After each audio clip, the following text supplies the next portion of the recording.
That one? How's that? Is that sound? Is that it?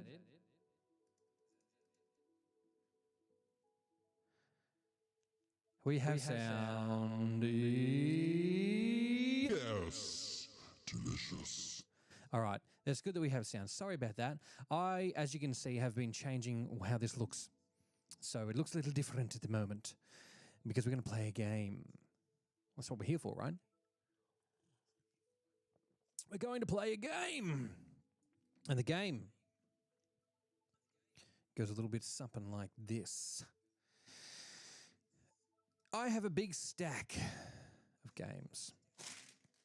This big stack of games for the Game Boy Advanced. And they are some real and some fake. Now, as you can see, I've got dogs plugged in.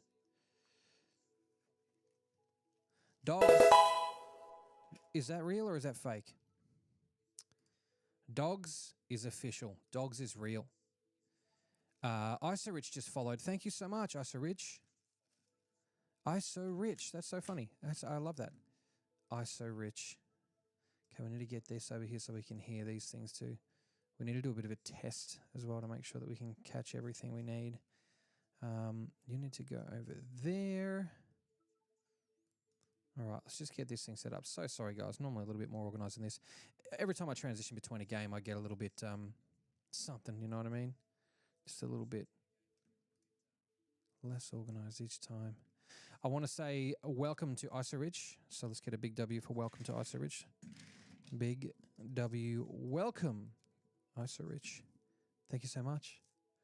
Light goal, we need to get that running. Did we hit a light goal? We didn't hit a light goal. No. AJ light goal. ISO Rich, why can't we afford we can't afford no ceiling? All right. Thank you so much, ISO Rich, and you're welcome to join the Discord. If you want to pop into the direct me link, which side is it under? This side. It's this side now. Enjoy, pop in there and have a chat with us, and we can all have a good time. I'm going to just quickly check my actions and events to make sure they're all working. Let's just. My class before busting at me head. Okay. No work. You heard it, but I didn't hear it. Now let's try it again. Test. Big bomber class before busting at me head. That's why I missed you, ISO Rich. My apologies. Jade has followed as well. Thank you, Jade. Welcome, Jade. How you going?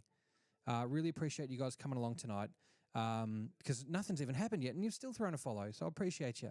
So ISO Rich and to Jade, thank you so much. Welcome. Let's Welcome them the only way we know how. Welcome, welcome, welcome, welcome. and give them a big W. So here's what we're doing tonight, right now, before we get started on the game. So I've got a big stack of these games. We need to go through and guess which ones are real and which ones are fake. And I'm going to stick them side by side, and then I'll make a list later. So you can see that there's a game plugged in, and it says that it's real. So who wants to take a bet on the next one? The next game I'm going to put in is literally, it's dogs. It's the same one. What do you think? Are we going to call it real or fake? What do you think? This looks like a fun stream. It'll be a fun stream, let's hope. Real or fake dogs, what are you thinking? Anyone, I'll take the first. I'll take the first person. I'll pull other dogs out. This dog's here was a different dog's. That was an official cartridge. Now, if I put them side by side, they look a little different. That's got the ESRB rating on it. That's got the PAL sort of Nintendo logo. This is a UK version. This is a US version. AJ saying real. Well, considering the last dogs is real, I'm going to put that on the right-hand side there. Actually, I'll check it on the left. So we'll put that over there. AJ says real. Let's see. Let's chuck it in and find out. Unrecognized cartridge. Read-only cartridge. Let's try it again. Unofficial cartridge, rewritable cartridge, fake. We've got a fake one. Sorry, AJ. We'll put the fake ones back in the bag. Back in the bag for the fake ones. Okay. All right. Fake one in the bag. Okay, the next one is going to be Spyro Fusion. What are we thinking? I'll take any response here. Spyro Fusion. Let's get a good look at it. What do we reckon? ISO Rich was correct. It was a fun stream. That's what you were correct about, I hope. Or did you guess that it was fake? Spyro Fusion. What are we thinking? Spyro Fusion. Real or fake? I only require one response before I put it in. Oh. Spyro Fusion. Wait a second. We need to make that far bigger. Let's get shrunk. There we go. That's much better. That one's real? Okay, Spyro Fusion, plug it in. Official. Great work, ISO Rich. That's a real one. Great work. Spyro Fusion, that's real. What gave it away for you? I'd love to know your thoughts. Okay, this one is called Tetris Worlds. Tetris Worlds, anybody? Who's got any insight on Tetris Worlds here? Love to hear your thoughts. Nintendo seal and the other details. Yep, great, okay. All right, I got a thought on this one. I think that's fake, and I'm judging it on, well, ESRB stuff really annoys me. The sticker is kind of not right, and the Game Boy logo, which is really hard for you guys to see, just not quite the right. It just doesn't feel right. Looks real too. Let's try it. Fake one. Rewritable cartridge. Nice. Chuck that in the bag. Now, all these were donated to me by my good mate, Josh, who I used to work with. Oh, this is fake as hell. All right, that's fake as hell. Look at that. Super Mario Advanced. That's fake. I'll just put that in. I'll just tell you that's fake. That looks fake as hell. Unofficial cartridge. Rewritable cartridge. Fake. See you later. Okay, what's next? We got Shrek 2. Beg for Mercy. Shrek 2. Beg for Mercy. What are we thinking? That looks pretty good to me. Oh, yeah, and look. It's got, if you look really close, if I can get that light on there. Damn it, get up. You can kind of see. Dude, there's a little number there. A little number. Pressed in. That's a real one. That's got to be real. Yeah, T. Hogan real. Plug it in. Shrek 2 Beg for Mercy official cartridge. Read only. Beautiful. Really good. Now, if anybody's wondering how we're doing this, I'm using a little thing here called the Pocket Operator from Epilogue. It's a cartridge reader. Here's the box for it. They're a cool little thing. I was actually originally going to use this to emulate games on the computer and play them. They were the official cartridge, so I felt good about that, but it wasn't quite right. I was just like, no, I need to do it on a Nintendo hardware. I couldn't play it on a computer. It doesn't feel right. I might as well just have a PC. Okay, this is called Popeye Rush for Spinach. Now, I'm always suspicious on ESRB-rated stuff, but it doesn't have, the sticker too glossy for me, and it doesn't have a number indented into it, which is just a bit of a giveaway. So I think that one's not real, but I'd love to hear your thoughts. Fake? Okay, let's go. Correct. Fake. Unknown title, unknown developer. Let's see if we can get it to read. Oh, it says Popeye unofficial cartridge. Okay, easy. That's enough for me. Unofficial, put it in there. Sonic Advance 3, I'm going to say real because I can see that there is a... Oh, man, it's really, really hard to get that angle. I'm going to say real because it has... Dude, what? It has, like, indented number 07. There. Really, really hard to see. So sorry. Really hard to see. I'm saying that's real. Brandon's like, real? Let's check it. Real, 100% real. Great. Official. Nice. Let's see if we can get some tunes. Should we get some tunes pumping? Let's see if it'll let us do some tunes. Let's go royalty-free music. Or, actually, here's a better idea. Can you guys hear the background music here? Can you guys actually hear that? I should turn that up because that's just kind of relaxing and nice. Go for stream. We'll go HDMI. Let's turn that up. That's nice, isn't it? We'll go... Oh, I've got to go to the other computer. Hello and welcome. Who do we have here? Welcome, Cody Jones. Cody Jones is back for the 90th follow. Cody's been my number one follower because he's followed me 16 times.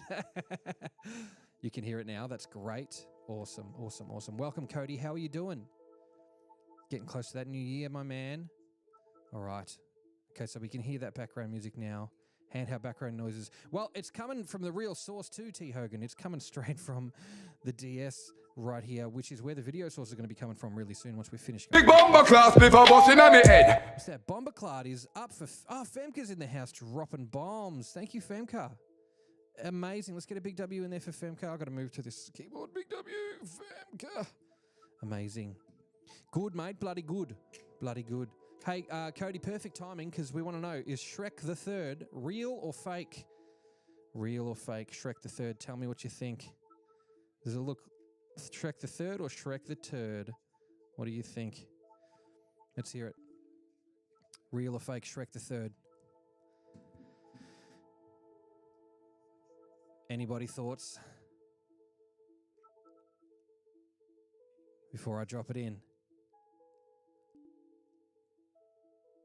Try getting up polls for games, but the shortest I can go is one. Yeah, no, that'll be hard. That'll be hard for individual ones. Anybody got a thought on Shrek the Third? I'm going to say fake because, again, that photo finish, you taught me on the last stream. Hey, you know how to do it. I'm going to say fake because it's too glossy and there's no number printed into it, so let's click it.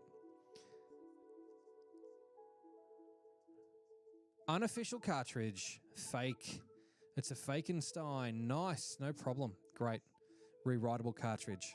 The writing's glossy. Yes, that's the one. Okay, next one is, let's go with Garfield. What's this called? Garfield and His 9 Lives. I'm going to say fake just because the label looks like it was made on paint. Looks awful. Looks awful. And also same glossy, super glossy paper.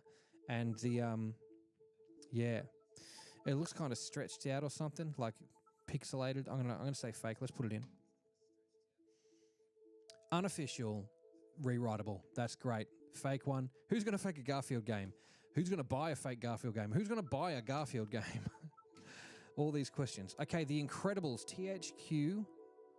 Oh, that looks really good. Licensed by Nintendo. Incredibles THQ.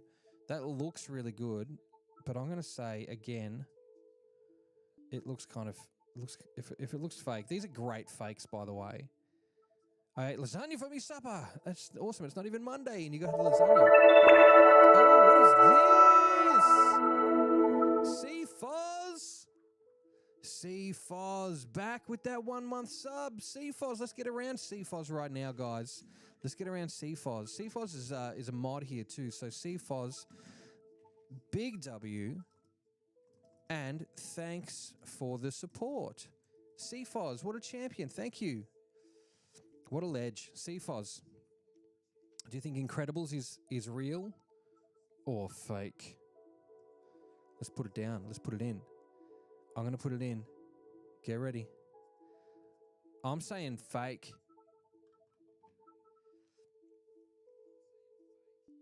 Fake. Beautiful. Fake. Good looking fake. Good looking fake. Okay. Monsters Inc. Again, THQ. It's the same type of thing. I'm going to say that's fake too. I'm going to say that's a fake one. Fake. Put it in. Fake. Got him again. Any wonder Josh gave me all these? Any wonder Joshy just threw me a big bag of advanced games? Because they're fake. I actually told him, don't do that. I said, no, you can't do that. These are yours or your sister's or whoever's. And I'm like, he's like, nah, man, just take them. Nicktoons Racing. This is an ESRB rated game, which normally is a bit of a giveaway for me. But the thing with this one is this one actually has a 08 stamped into it. If we can see, 08 stamped. It's really hard. I'm so sorry, especially because you guys are on a phone too. There's a tiny little 08, so I'm going to say that's real. But why are we getting ESRB USA games here? Official cartridge, let us go. Nicktoons Racing. Nice. We got a Reelie. So we currently have 5 Reelies and the rest are fakes. I'm going to go with Simpsons Road Rage. Again, I'm going to say fake. THQ. This is a Game Boy Advance game. It just doesn't look quite right. Too glossy. The sticker's half hanging up on the corner. You can see there. Just doesn't look like it's been done well. We're going to say fake on that one. See you later, Cody. Have a good one, man. We'll catch you when you're back. Put it in. Simpsons Road Rage, unofficial, rewritable. So it's a fake again. Right. Ultron, June 30, 2003. Okay. So that's a fake one. Yeah, that'd be fun. Simpsons Road Rage, but again, fake, so we won't play it. Okay, we've got Super Mario Kart. Mario Kart Super Circuit. Now, again, that looks really good, but I'm suspicious. No stamped number. Yeah, no, I'm going to say fake because the Game Boy Advance logo doesn't look quite right either.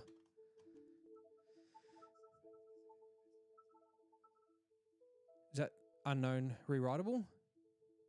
Unrecognizable cartridge. Okay. Let's plug it back in and see if we can do it. It's unofficial cartridge. Okay, so it's a fakey. Fake one. All right. I'm getting told my YouTube is cooked, so let's go over and check it real quick. All right. I'm getting told my YouTube is cooked, so let's go over and check it real quick.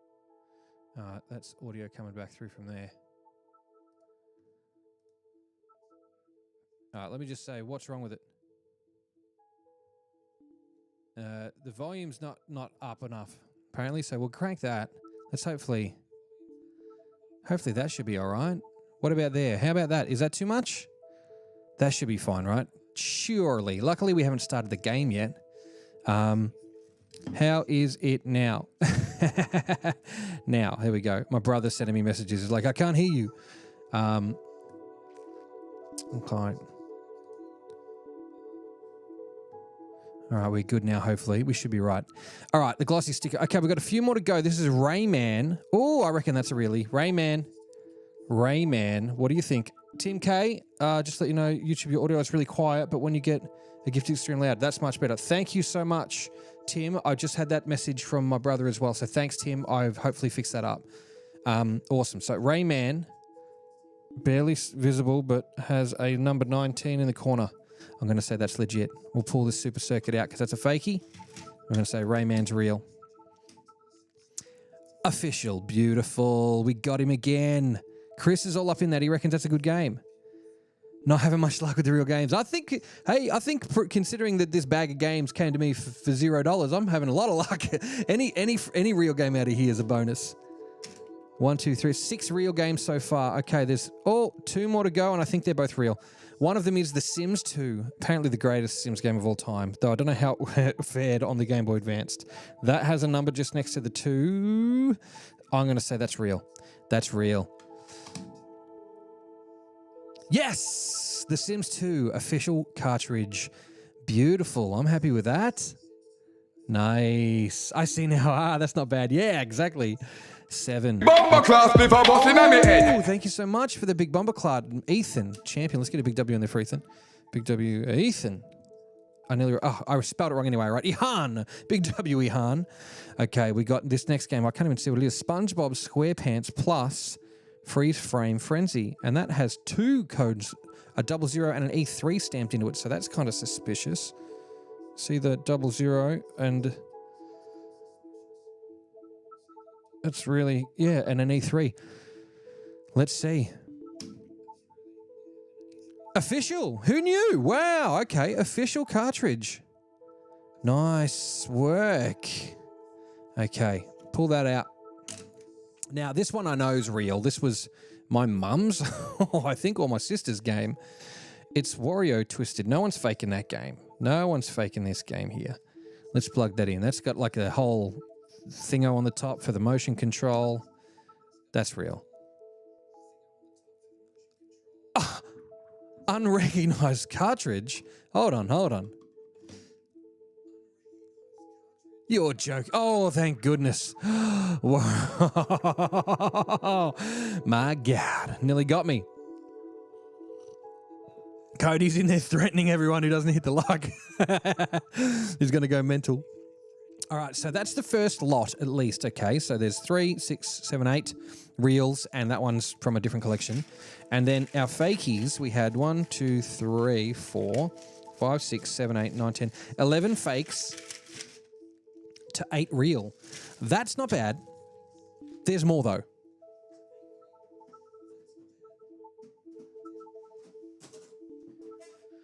Inside here, my Twilight Princess Nintendo Wii case, we have more games, okay? We have tons more games. We've got games like Lord of the Rings, The Fellowship of the Ring. Let's find out if that's real. Who thinks that's real? Who thinks that's fake? What do you reckon? Lord of the Rings, Fellowship of the Ring. It's got a number stamped into the side, so I'm going to say real.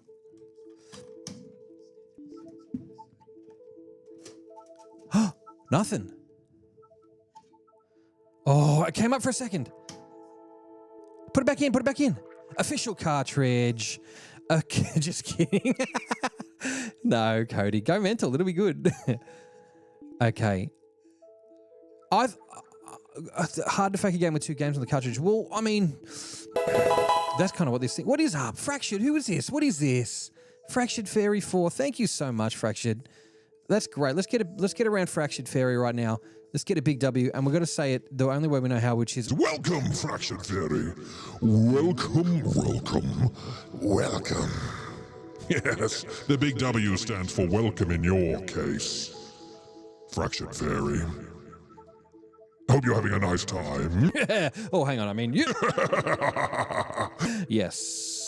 Love that. Thank you so much. Okay, now on our journey of discovering what games we own that are real and fake, I'm going to pull out one called SpongeBob SquarePants, Creature from the Krusty Krab. My goodness, that looks hilarious. All right, we're going to pull out Lord of the Rings, which is legit. Krusty Krab, let's go. Official. It'd be good to see what out of my own collection is not real. Or we have Action Man Robot Attack. Now, by the way, I've never played any of these. These aren't my childhood collection. I didn't have a Game Boy Advance. That's real. That's got a number clicked into it. Action Man, come on. Action Man, the greatest hero of them all. Official cartridge, Robot Attack. Beautiful, beautiful. We're up. Okay, what's next? This is Super Mario World, Super Mario Advance 2. I'm going to say that's real. I'm going to say that's real. You can see the 14 or 15 or whatever plugged into there, the number that's been stamped in. That's really, I'm saying it. Official, beautiful. We've got this. This is real. Okay. Crash and Spyro Super Pack Volume 3. It's got 2 numbers pushed in. It's a 00 and an E4. That's probably what's got 2 games pushed in there. I mean, 2 numbers. So a double pack. Let's click it in and see. Official. Okay. Cool. I'm happy with that. The Land Before Time Collection. It's a USA game. If it's a fake, it's the best fake I've ever seen. It's got a number stamped in it, so it's got to be real. Okay, well, that's going to be real. Let's check it out. Real. Used to love that Action Man movie. That's official. Cool. This might be boring now if they're all official. Okay, Spyro. Attack of the Rhinos. This looks real. It's ESRB, but it's got a number stamped in, so we're going to say real. That's official. That's an official game. Beauty, beauty, beauty. And if you're just joining us and you're wondering how we're doing this, we're using the Epilogue Pocket Operator here, which we can plug cartridges into from Game Boy or Game Boy Advanced. Here's the box for that one. You can go and check out that. I'm not sponsored by them at all, but it's something cool that you can use. You can also flash these cartridges. So all the fake ones, I can actually load games onto them. I'm not sure why you'd want to do that unless you make games, but I mean, I suppose that's kind of why these are in the situation they're in, because somebody was doing the wrong thing. Super Mario Advance 4, Mario Brothers 3. Now, again, I'm suspicious of the E stuff because it's not the Australian collection, but looks like it could be real because it's got a number stamped in. Official cartridge. Femke says they made a Land Before Time game. It looks like they did. And what a really strange thing, because I don't think they kept making those movies for much, like for around the 2000s. Oh my God, this is a 157 in 1. This is obviously fake. Look at that. It's got the worst looking Nintendo Game Boy Advance logo I've ever seen. 157 in 1. Power Rangers, Mario, B-Wings, something else. Let's check it out. What? How is that an official cartridge? How? Hang on a minute. Whoa, this just throws everything else out the window. If that says that that's an official cartridge, a read-only cartridge, that's...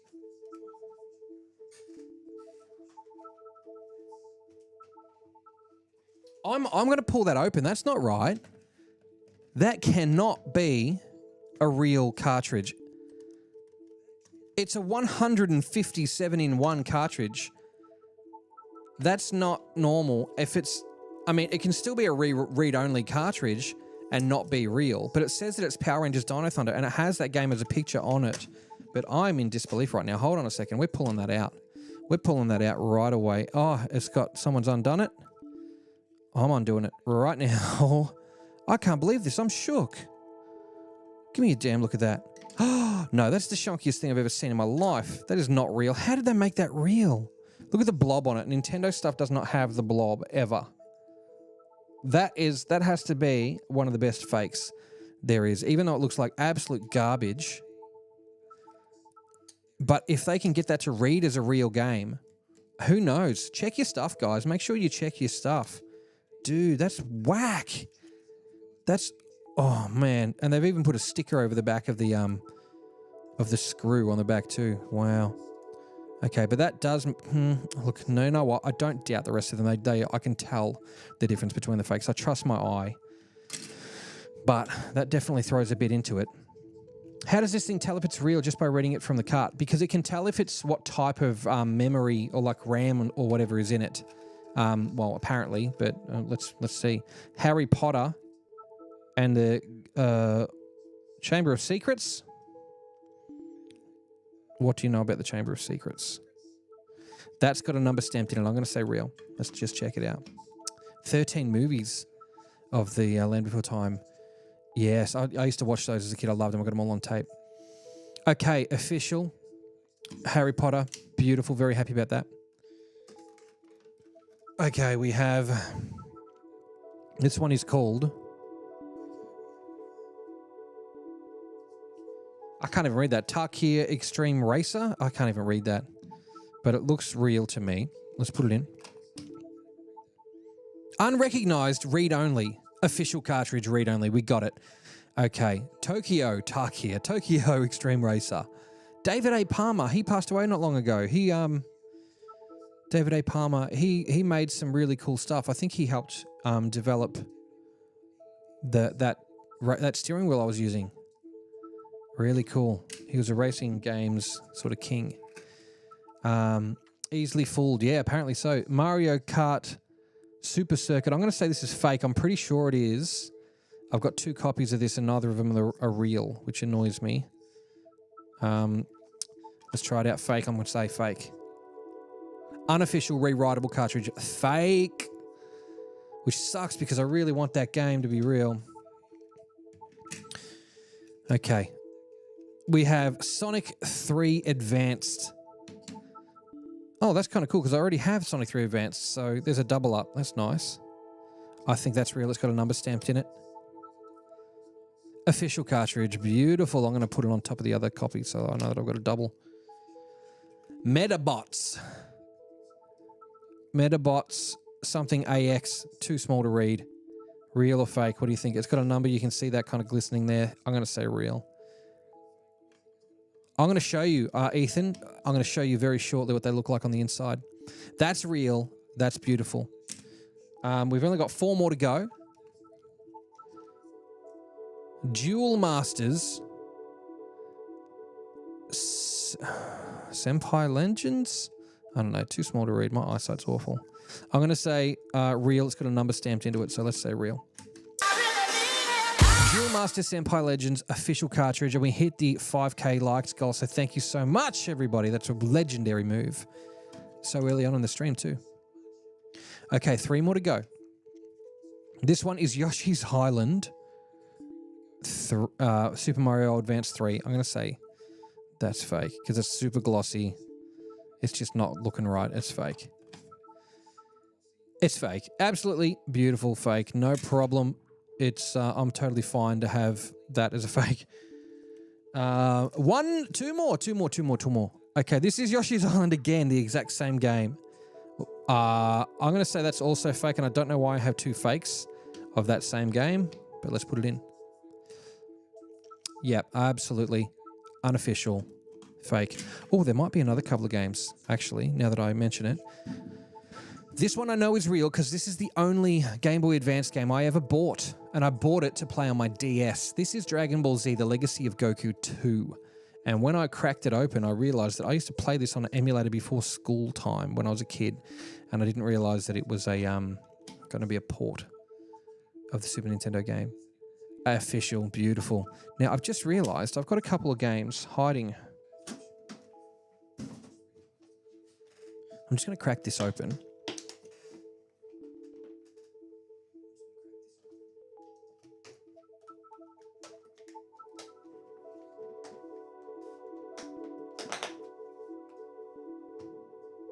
There's one.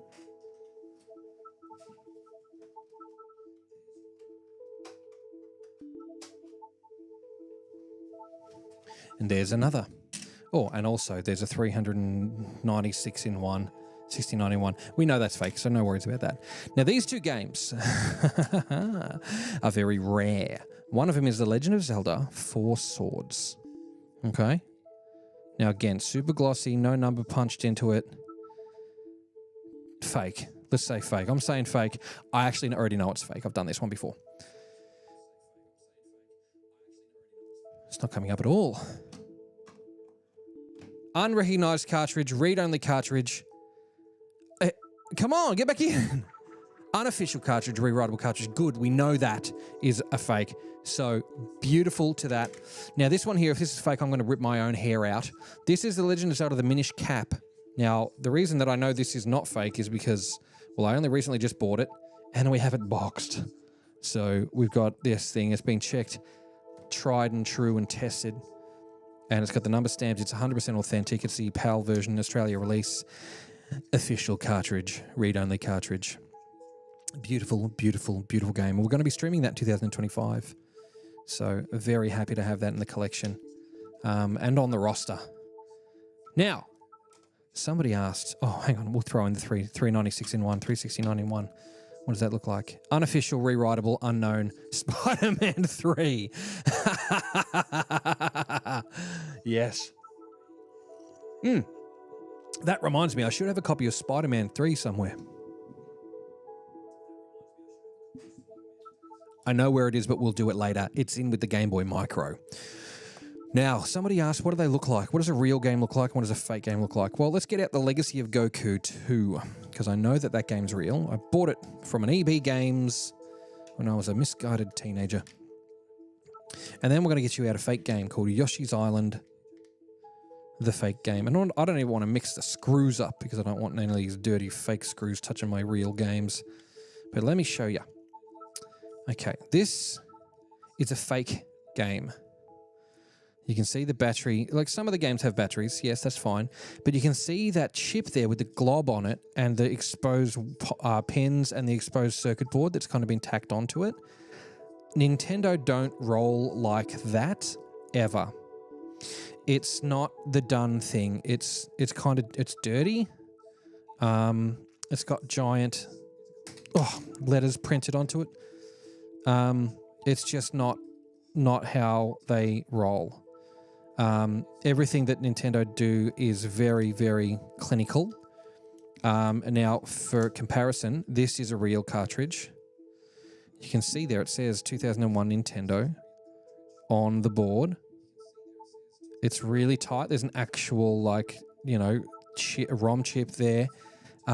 It's an EEPROM. I don't know what they call them.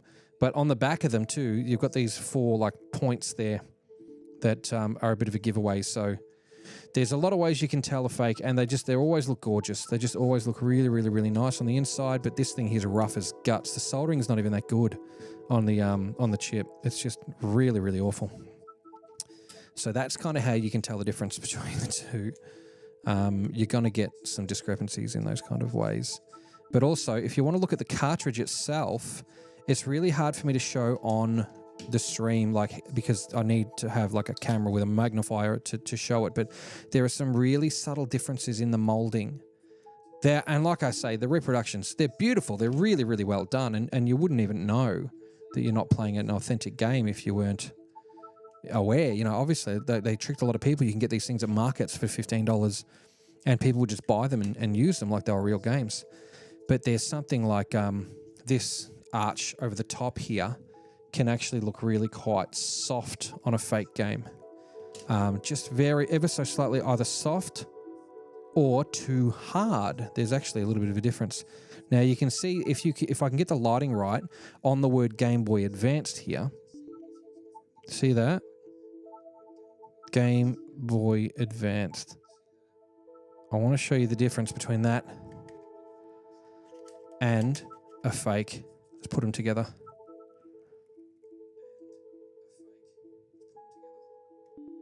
It's going to be hard. I'll show you the Yoshi's one. See, it's like really kind of like deep. Hard to tell. Like I said, the fakes are really, really good, but unless you have one in your hand to tell. Yeah, some look the same as legit ones. They really do look the same, but after handling a lot of them, you can kind of get your head around what's real and what isn't. But yeah, they can look fake. So really, really ask for photos.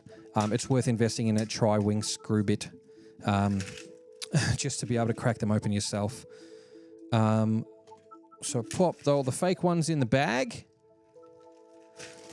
Nice, got a big bag of fake ones. Now, what's the cool thing about this? So, yeah, I've got fake Game Boy games, more than I've got real games. Why am I upset about that? Hey, Jess, welcome. How you doing?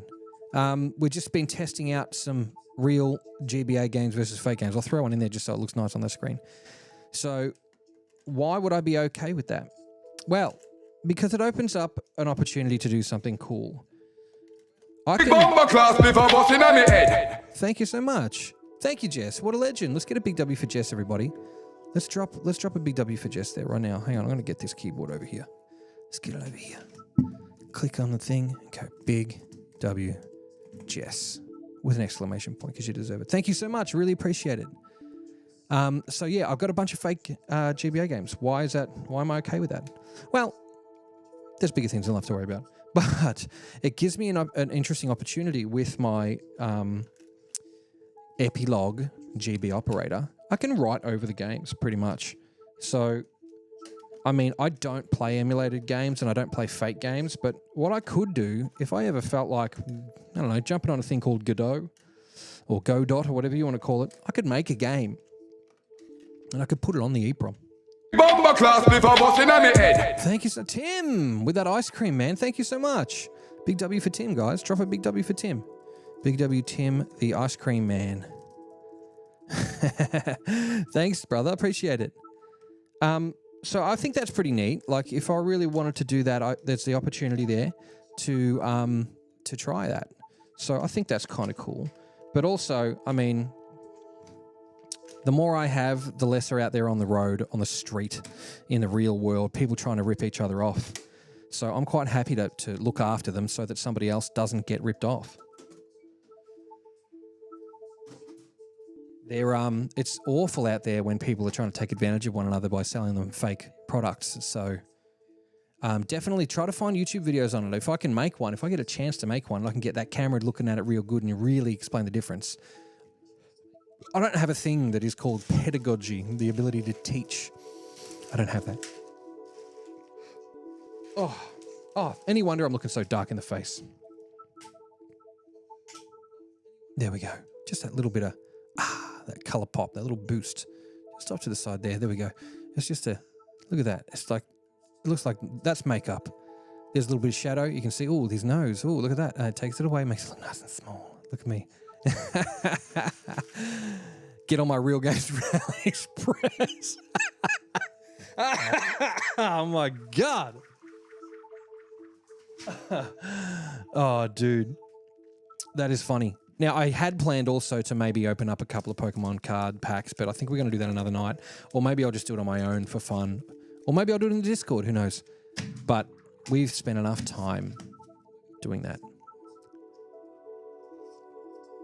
I think the real time has come to get over and play this game. And I'm going to do that by making that big and making that big the other way. There we go. Let's see if we can get over to that window. Make sure it's the right one. That's the one. It looks really good. Hopefully you can still hear me on it. But let's also get that logo running. So, logo time for all of y'alls. Let's get it.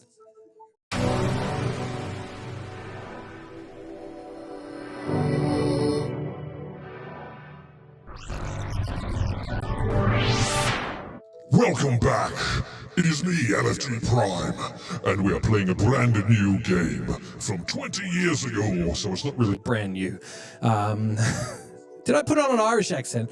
Liz, do I have an Irish accent? I don't know if I could do it. It would be insensitive for me to attempt one. I have an Irish friend who would... he could probably teach me a few tricks. Your voice is echoing in a good way. Let's find out. Ah, okay. How about now? Thank you for that. Thank you. Thank you. Double tracked, not anymore, baby. Single tracked. It was funny when it was an effect. When it was this effect, I could be double tracked and pitched down. Maybe that's why I sounded Irish. Because I was having audio issues. So, you guys can see what's going on here. I'm playing on my DS. It's looking sideways. Why is it looking sideways? Well, let's find out. The game begins now.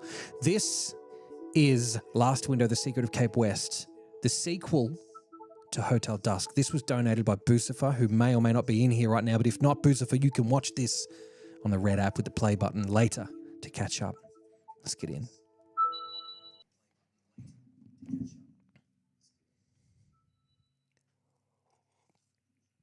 And it's already stopped. It's already, here we go. We need to get that back in. I'm running this on a separate computer. There we go. Turn that mouse off. Someone remind me. Okay. Two options, start or continue. First off, straighten the window up. Okay. Looking good there. We'll deal with the overhang on the other platform for now. That'll be totally fine. NFI Gaming, Minish Cap is up there with one of the best Zelda games ever behind Ocarina of Time. Man, I would love to find out. That's why I bought it. So really looking forward to finding that out. Okay, this is it. Last window. Let's begin. Hey, is that too loud?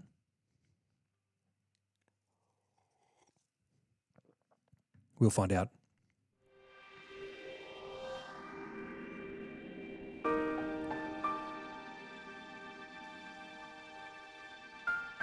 December 14, 11:07, Hotel Cape West.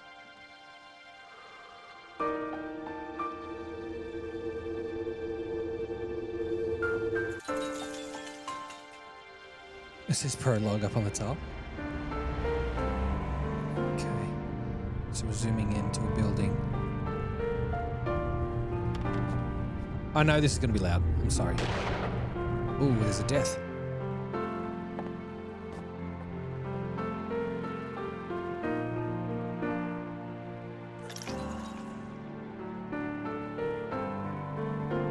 A diamond?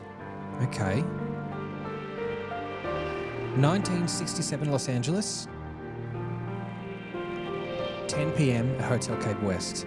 Oh, sorry, December 10, 9:22 p.m. Okay. Diamond ring. Is that a dead person?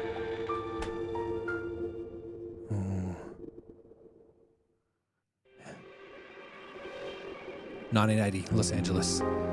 Beautiful.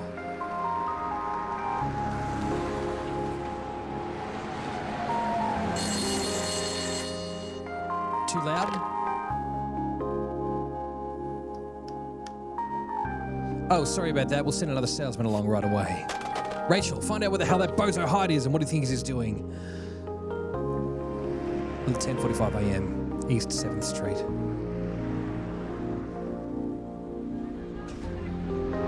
Okay. 4:03 p.m. West 12th Street. Relax, Ed. I'm just taking a bit of a breather. A breather! This is work, not some kind of game, Hyde. Whoa there, boss. You don't want to pop a blood vessel. You know what, Hyde? I've had enough of your bullshit. You're Fired. okay. 857 Cape West Apartments.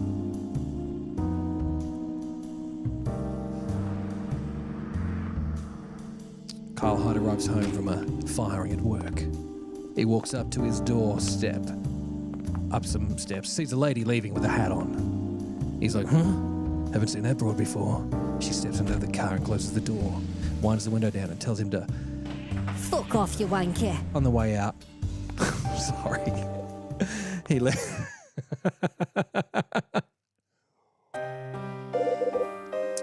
All right, let's answer some questions. First song, the game is too loud. I'm agreeing with you there. Let's get that down. Bring it back to me. How about that? I think that's probably where we want it to be. Tim says, why did this game appeal to you? Have you wanted to play it for a long time? Well, Tim, I played the original Hotel Dusk when I was a younger man. Not much younger. But it was a long time ago. It was 2008, 7 or 8. And I loved it. And it was the only game I finished on DS. And then I replayed it a couple of months ago when I got my DS modded. And as you guys know, we're playing it through that DS right now. This is the sequel that I didn't know existed until it was made aware to me during the stream. It was donated by a viewer, Bucifer, who has been very good on the stream for a long time, wanted me to play it, so sent it over, and now we're playing it. Let me read through. The name's Kyle Hyde. I'm a salesman for a 2-bit company called Red Crown. Quit my detective job in Manhattan and got out the city for a good 4 years ago. On the surface, Red Crown makes deliveries, household stuff, nothing exciting. Behind the scenes, the boss has a racket going to find certain things. Things that don't want to be found, if you know what I mean. That's where I come in. I travel places and I look for things. It ain't all dazzling lights, but I'm not going to hang it up just yet. Then again, December 18, 1980. That's the day Ed finally grew a pair and sent me on my way. So I dragged my sorry ass back to the dump that I'm used to calling home. Here we are, let's find out what that dump is called.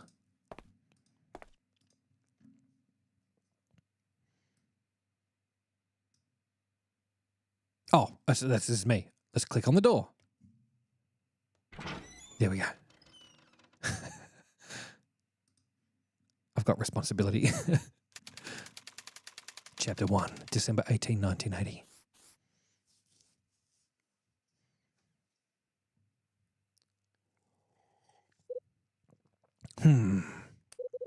Hey, is that...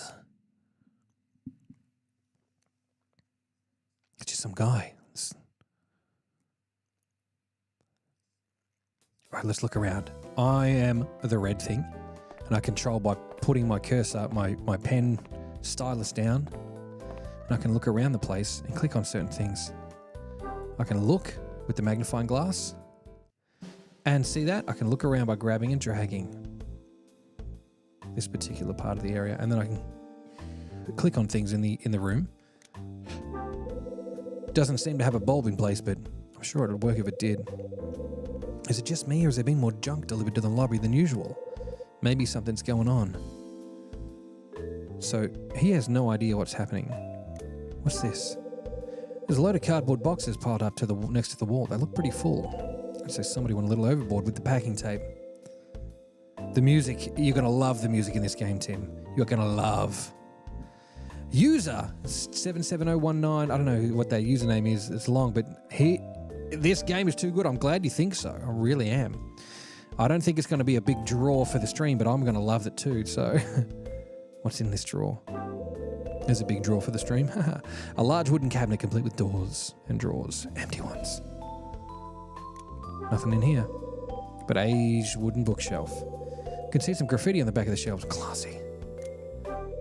2 old but sturdily built chairs. Wonder how long it's been since somebody actually sat on one. Great. Already seen that. Let's head back. So that's the kind of an idea on how we move around in this game. We can walk over to, what's this? There's a note. Let's click it straight away. There's a notice on the vending machine. Special promotion. Buy something from the machine. Be sure to check the reverse of the bottle cap. Winners receive fabulous prizes. For more information, contact the landlady or the proprietor of Lucky's Cafe. Good luck. Make your 25 cents count. Fabulous prices, huh? Maybe I should buy some juice. Nice. Photo of a city skyline is hanging on the wall. Okay, I don't know if we can really get much more out of this. There's a vending machine in the lobby. Unfortunately, I don't have any change right now. All right. We'll just do what the game wants us to and go and talk to the dude in the corner. Or, yeah, we'll go, let's have a look. Oh, here we go. Huh? He turns around. Well, hey there, Hyde. What? What? Is that all you can say? You saw me here and plan on walking right by. That's cold, man. Can't believe I let myself get held up by this guy. So, long time no see. Long time? You serious? It's been, 3 days since we last bumped into each other? Trust me, seeing you once every 3 days is plenty. Come on, man. You're killing me here. Don't be so cold. Tony. This guy's name. This is Tony Wolf. A musician. Lives across the hall. Not exactly a platinum seller, though. Schedule full of free time and broke to boot. Living the big free and easy. Just passed a dame in sunglasses on the way in. She a friend of yours? The classy lady in the big hat? Nope, not a friend of mine. Doesn't live here either. Came to visit someone, I guess.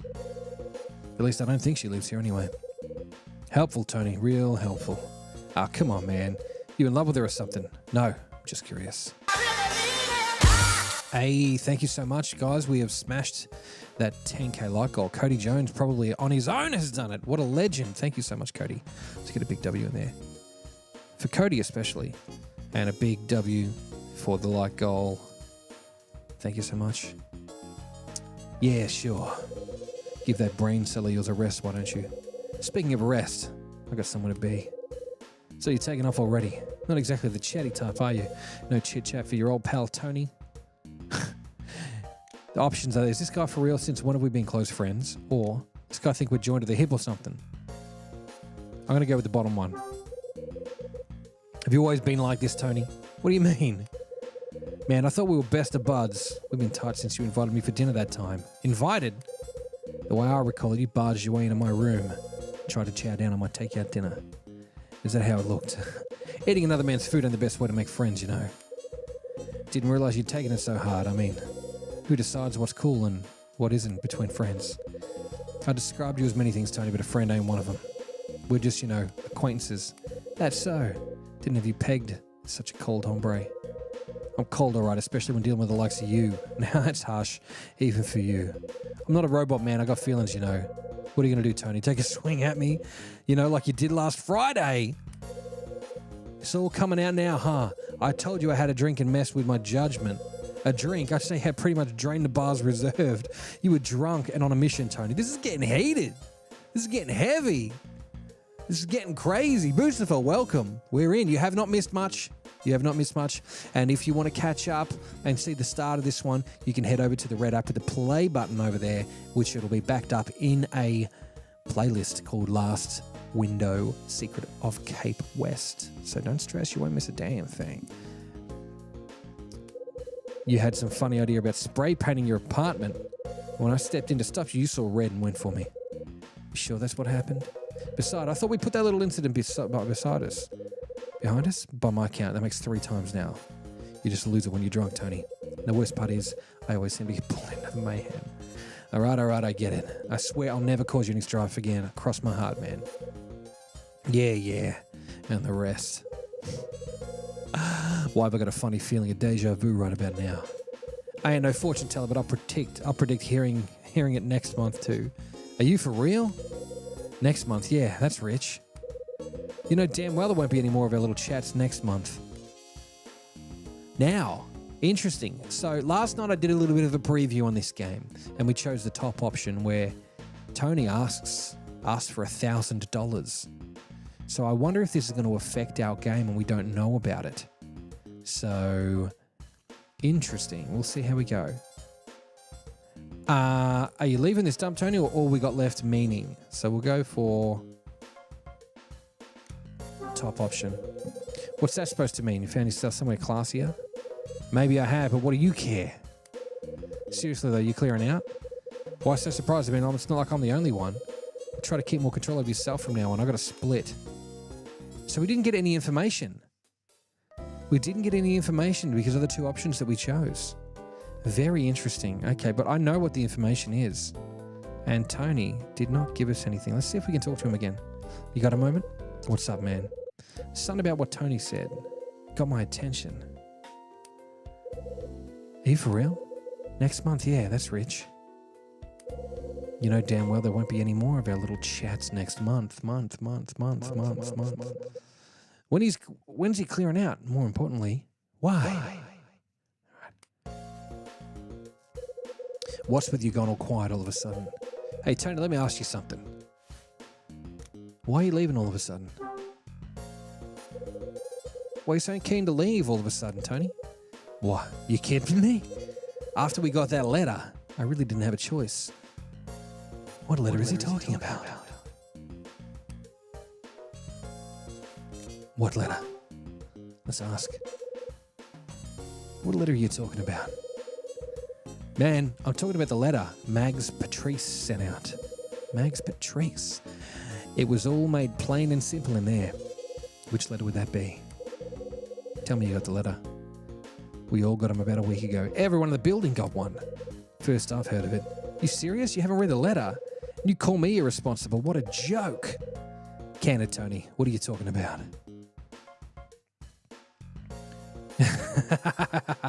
Getting free hat to the MCG, Cody. Free hat. That's so good. You can choose any colour you want, except if they're out of orange, you miss out. Do you even check your mailbox ever? I know how that feels. I certainly don't. Why am I even asking? Last time I snuck a peek, yours was packed solid. Let's just say I'm not the kind of guy who has pen pals. Bill's another junk. They don't deserve my time. Sloppy, real sloppy. You're lucky to hold down a job with an attitude like that. It's supposed to be a joke. What's my job got to do with this? Let's get back on track. What exactly did this letter say? Told us all to get our shit and leave. Just like that. No reason, nothing. Apparently our lovely landlady threw in the towel and decided to sell up. Place is going to get knocked down, that's what I heard. What a day. First Ed drops the bombshell. This is in thought. First Ed drops the bombshell that he's getting fired. And then I hear this place is being sold. Hey guys. Oh. There's a voice coming from the stairs. Looks like someone's coming down. Hey. Hey, Tony. Betty, how you doing? You looking your usual fine self, Betty. Always the gentleman. Hello, Mr. Hyde. Is everything okay? Betty. Her name's Betty Maya. Maya? Betty Maya.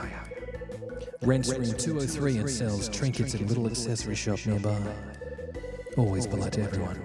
Can't say I'm her biggest fan though. So what are you guys talking about? Get this. Senior Hyde didn't know about the big eviction. Really? I thought everybody knew.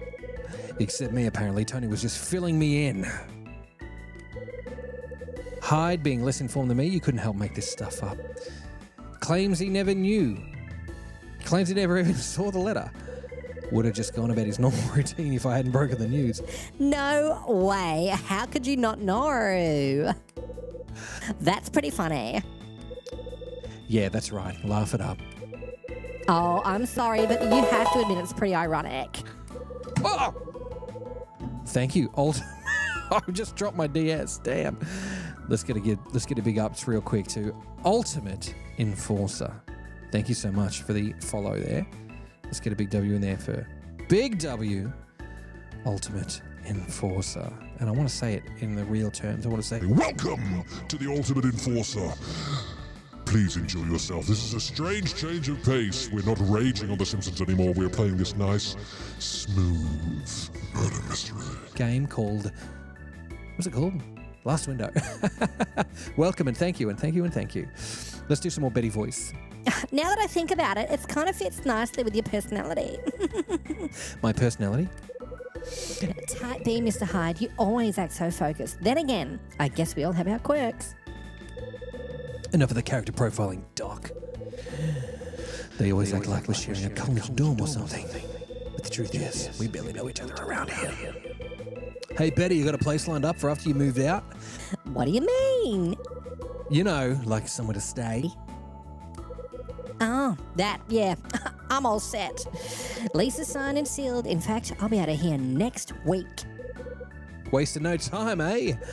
So where you going to be living from now on, huh? Let me know. Tell me where you're going to go. Why'd you keep it all yourself? We're buddies, aren't we? Come on, we're friends, buddies. Now, Tony. If I go giving away my new digs, I got a funny feeling I'm going to find you lurking around in the shadows. Me? Me lurking? Don't take it personally, but you're a massive creep and a weirdo. This is one thing I'll keep to my real friends. Okay, I get it, Betty. Rory! Welcome, Rory. How we doing? Ultimate. So, if someone else agrees that this game is good, Rory, I just want to say a big W and a thank you and a welcome to Rory. Big W, Rory. Big W, welcome. That's the W. That's what the W is for. And it's also another time to say, Welcome to Rory. Welcome. And if you are a new person here, you can go over to the direct link, direct.me link, and join the Discord for more fun. And updates too, like my schedule's a bit weird because I'm on holidays. Like I would normally be on New Year's Eve coming up, but we're gonna skip that. That's what we're on tonight. Rory, love this game. Happy New Year. Thank you. Rory, this is actually the sequel to Hotel Dusk. This is Secret Window. Very lucky to have it. Okay, I get it, Betty. But hey, our friendship's just blossoming. If we work at it, it can become a thing of beauty. What do you say? We could chat over latte, catch up on old times, if you know. That kind of stuff. Dream on, Tony. Anyway, I gotta dash. I don't want to be late for my date. Catch you guys later. Bye, Betty. Damn, it looks like I blew my chances. You think? It's like he had chances. He didn't have a chance to start with. She's on a date. Idiot. She's got no idea of the heartache she causes. Just cast me aside like I'm not even there. Face it, Tony. You don't exactly exude the riz. If you know what I'm saying. Yeah, thanks for that, friend. Way to kick a man when he's down, right? Sometimes I wonder when I'm going to get myself out of this rut. Can't even drown my sorrows in a bottle without any cash. I don't know, maybe I'll go for a stroll, take in the night air. Later, man. Happy New Year, Rory. Thank you, too. Love this game. Okay. Minor detail that we haven't uncovered about old mate Tony is that Tony's got a relative in hospital, but we didn't get to ask that question. Instead, we attacked him and we abused him about attacking us. So, I imagine one of the next things to do would be, let's go and confront Margaret. A door in the lobby opens and out comes a person. Here we go. Ah, hello, Miss... Hang on. Hello, Mr. Hyde. May I have a word? Mrs. Patrice. Margaret.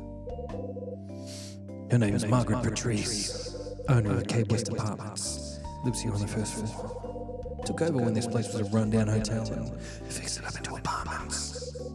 To the locals, she's known as Max. I could have sworn I heard Mr. Wolf's voice a moment ago. He was just here. You just missed him. He was ranting about needing some fresh air. Oh, is that so? What a shame. Inquire. Inquire? Let's inquire. Hey. What do you mean? What's a shame? What are we going for, guys? What do you mean, or what's a shame? They're kind of the same question, right? What do you mean, or what's a shame? I'm not going to wait. We're going to go for, what do you mean? Just go, what do you mean? What do you mean? What do you mean? Mr. Wolf not being present. I was hoping to bring a pressing matter to his attention. Okay. What could be so pressing? Let's find out. Okay. What is it that's so pressing? Do you need to ask Tony something? Yes, I do actually. It's a fairly important thing too. Excuse me. Yes. We all have dinner come up a little. Important? It's about his rent, actually. Let me guess, it's come up short. Quite. Quite. This month marks the 4th in a row he hasn't settled his bill. I was going to ask him to clear his slate today. Typical Tony. Squirming your way out of another financial situation. Looks like you got a problem there. Yes, I'd hoped he'd be a little more forthcoming. After all, the rest of the tenants are such nice people. It's just, Mr. Wolf, really? I suppose there's always one, though. Trouble tends to follow him around. Actually, while I have you here, Mr. Hyde, there's a small matter of your rent. What is up? What is up? I saw this on my FUP and I'm impressed by your voice acting. Thank you, man. And you've dropped a big ice cream, my friend. What is up? It's a wolf. Let's say this. A wolf squared. Let's get around a wolf squared right now and get a big W for a wolf squared. My homie. Welcome. Welcome, a wolf squared. Feel free to drop a follow, and if you'd like, you can join the Discord here across the direct me link. And we can hang out all the time. Not all the time, but we can hang out. Thank you so much, Wolf Squared. You're a champion. Okay, is that right? Or yeah, about that. Yeah, about that. I don't know what Hyde's financial situation is, so we're going to go, is that right? I think that's what we'll do. We'll go, is that right? Let's try. Is that right? Not trying to pull the wool over my eyes, are you, Mr. Hyde? If memory serves, you have both last month and this month to pay. I appreciate this comes as a bad time, with everyone getting ready to leave, but rent and these apartments don't pay for themselves. Of course. I expect 400 in total from you then, Mr. Hyde. If you could make it sure it reaches me by the weekend, then that would be perfect. Got it. By the weekend. There's one other tiny matter, Mr. Hyde. Another one. Yes, concerning your mailbox. I know you're a busy man, but you could spare a couple of minutes and remove some of the shit. It'd be most appreciated, you little bastard. I always check in when I pass room 202's mailbox, and it's practically overflowing, dear. Roger that. I'll take a look. Much obliged, Mr. Hyde. Well, I think that's my cue to boot it. Before you go, do you mind if I ask you something? What is it? Why did you decide to sell this place all of a sudden? I had a feeling you'd ask. Originally, I had no intention of giving this place up. But you know, sometimes unexpected things happen and, well, it's complicated. Complicated? Hang on. Complicated, huh? What could be so complicated? Complicated in what way? How's the situation complicated? Were you against selling the apartments? It really is quite complicated. I'd rather not discuss it with you. Why not? I don't think it's any of your concern, Mr. Hyde. I'd be grateful if you could refrain from asking me again. What do we do to inquire? What do we ignore? Fam goes off for some lunch. Good, enjoy yourself. We'll catch you later. Enjoy, and otherwise, we'll see you in the Discord. Let's push it. Let's push it. I gotta ask. What could be so sensitive? Is everyone behind in their rent? Let's go that, because I don't want to like get on her nerves and have her crack it. Let's go, is everyone behind in their rent? Is everyone behind in their rent or something? Or Well, there are a few, come to think of it, but that's not the reason. there's something else then? Care to share what it is? Mr. Hyde, I really must protest you asking me all these bloody questions. I feel like I'm being put on trial. Now, if you don't mind, I have nothing more to say on the matter. All right, she got cranky. She got cranky with me real quick. All right. Well, let's get out of here and run and do not pay the rent. Let's go. Let's get out. Let's do a dine and dash. What's the charge? A meal? The rent? What's the charge? $400. Now, where can we go? Over here. Wait. What was that Mag said? I feel like I'm being put on trial. Now, if you don't mind, I have nothing more to say on the matter. I need reverb on that one. I need an effect on that one. Maybe she's upset for pushing me about why she's selling up.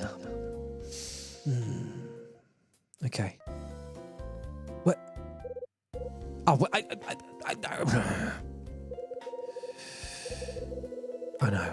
know. We're doing it. It's the same thing. We just went through that. Okay. Let's go back. Well, obviously we have to go upstairs. Well, I know! Okay, so does that mean we have to go back and talk to her? I feel like I'm being put on trial. Maybe she's upset for pushing her about why she's selling out. Let's go back and ask then. Come on, Mags, what you doing? Let's go on. Get nosy. Do detective work. Can I bother you for a moment? What is it, you little bastard? I didn't mean to be rude. I'm sorry about before. I wasn't out to upset you or anything. Oh? You said that you were not happy to share your reasons, but I still let my curiosity get the better of me. Well, Mr. Hyde, that's very gallant of you to say that. I could have been more polite, too. It's not easy for a widow like me to take care of a place like this, you know. I can trust you to understand that, can't I? Yeah. It's a bit of character development, guys. Widow. Truth be told, my dad died and left my mum a widow, too. I'm so sorry to hear that, Mr. Hyde. So your situation's not exactly alien to me. Look at him raising her up. He is. It's nice to know there's still some understanding people out there. Would you like to come back to my room now? I noticed there's a lot of demolition around these parts lately. Your predicament wouldn't be anything to do with that, would it? Well, I can't say they haven't been hassling me a little, but that's not the main reason. Not the main reason. What reason do you mean? So you're saying there's a cast iron reason behind this? I'm not going to comment on that, and I don't think you should be prying either.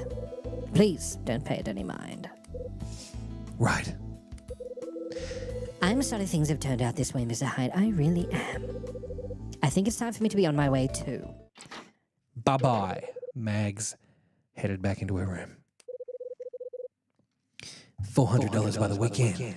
That's a tall order, especially for a guy with no job. I better make a note of that in my notebook. All right, let's use the notebook. Okay, let's go to the notebook. Crack it open. What? Notes. Okay, let's make a note. What's that? That's the size. We'll go small. We go.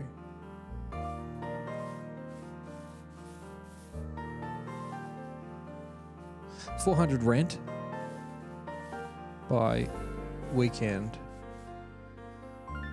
That doesn't look like it says rent.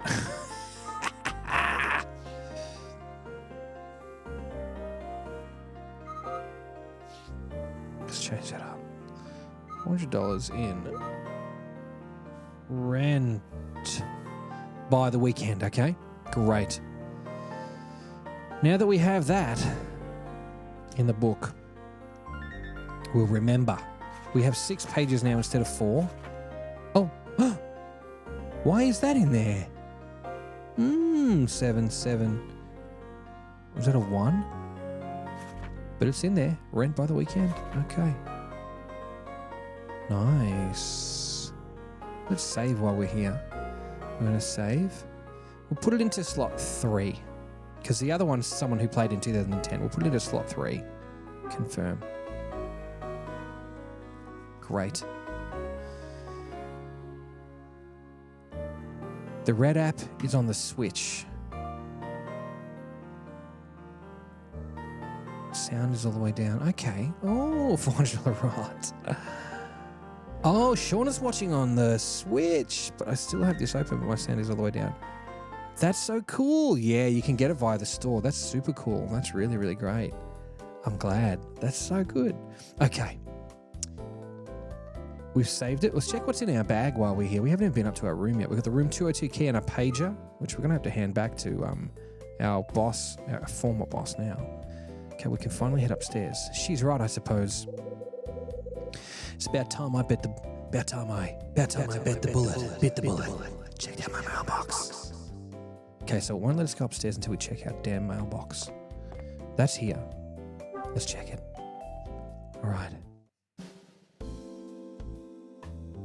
Yeah, the red app is probably running a little slower. With intent. I want TikTok to be running nice. Let's see if we can go and check it. We don't need to check it. I trust you. I trust it. Yeah, it still says Nintendogs on mine. There we go. Okay, this is good. All right, look around. We can drag and look around, and we're going to see one that's going to be full. So we're in room 20. What are we in? 20. Look in our bag. 202 we're in. So let's click some. That's got to be it. As expected, it's full of mail. Suppose I better take a look at some of it. Here we go. A game. First mini game. 202. Now, because I've already read my book, I know what this is going to be. 771. I've got it written down and I read it already, so not exactly sure. But any thief out there is welcome to my bills. 7? 7? 1.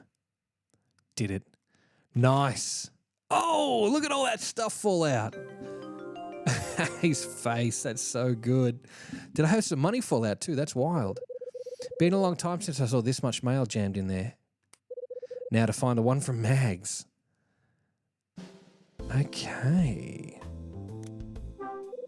There's a brown envelope lying on the floor. Nothing special. Just an advert for some TV shopping trash. There's a flyer of some sort lying on the floor. What's this? Looks like it might not be entirely useless. I stashed a flyer between the other letters. Okay. This one looks important. There's a small white envelope lying on the floor. I thought so. It's from the credit card company. They want me to sign up for more plastic. There's a white envelope lying on the floor.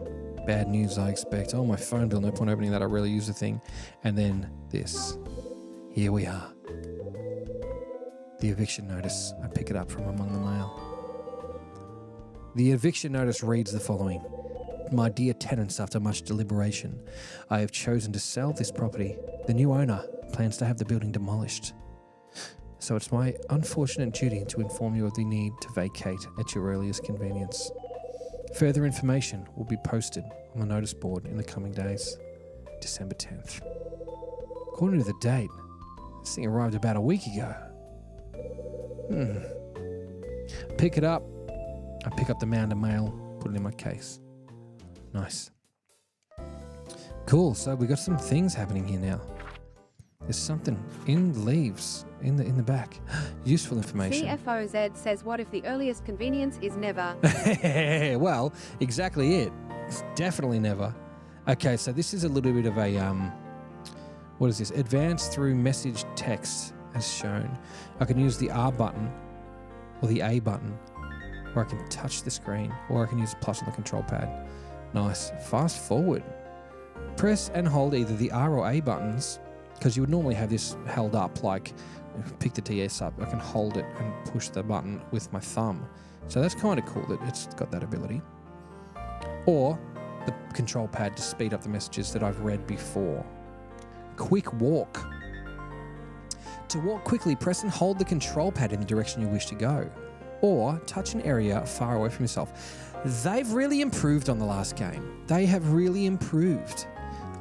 They really took whatever happened in the last one and just made the best of it. Great work to you guys. I really wish that and hope that there are more games like this. That's really good. So the control pad. Message log. Press select on your DS system to display the most recent messages. Now, the reason this is cool because the buttons did nothing on the original game. They were just, it was all touchscreen all the time. Very cool. Right. Let's try this D-pad thing. Oh. Nice. Oh, that's kind of cool. Here we go. We're finally going up the stairs. Nice, nice, nice. All right, here we are. First floor. Someone's coming down the stairs. Hey, who's there? What's this guy doing with a hammer? Hey, you. Huh? What? What are you doing there?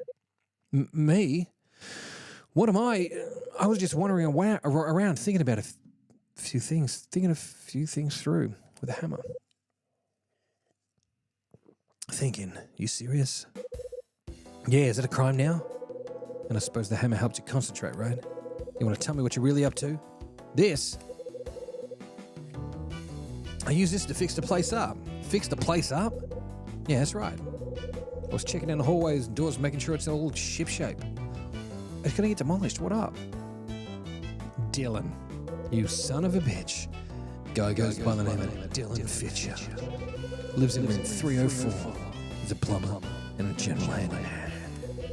Got a gallant look about him. Wouldn't make a very good clown at a kid's party. How come you get lumped with the building repairs? I don't know. Mrs. Patrice asked if I wouldn't mind. Mrs. Patrice? You mean Mags? Was she asking you that?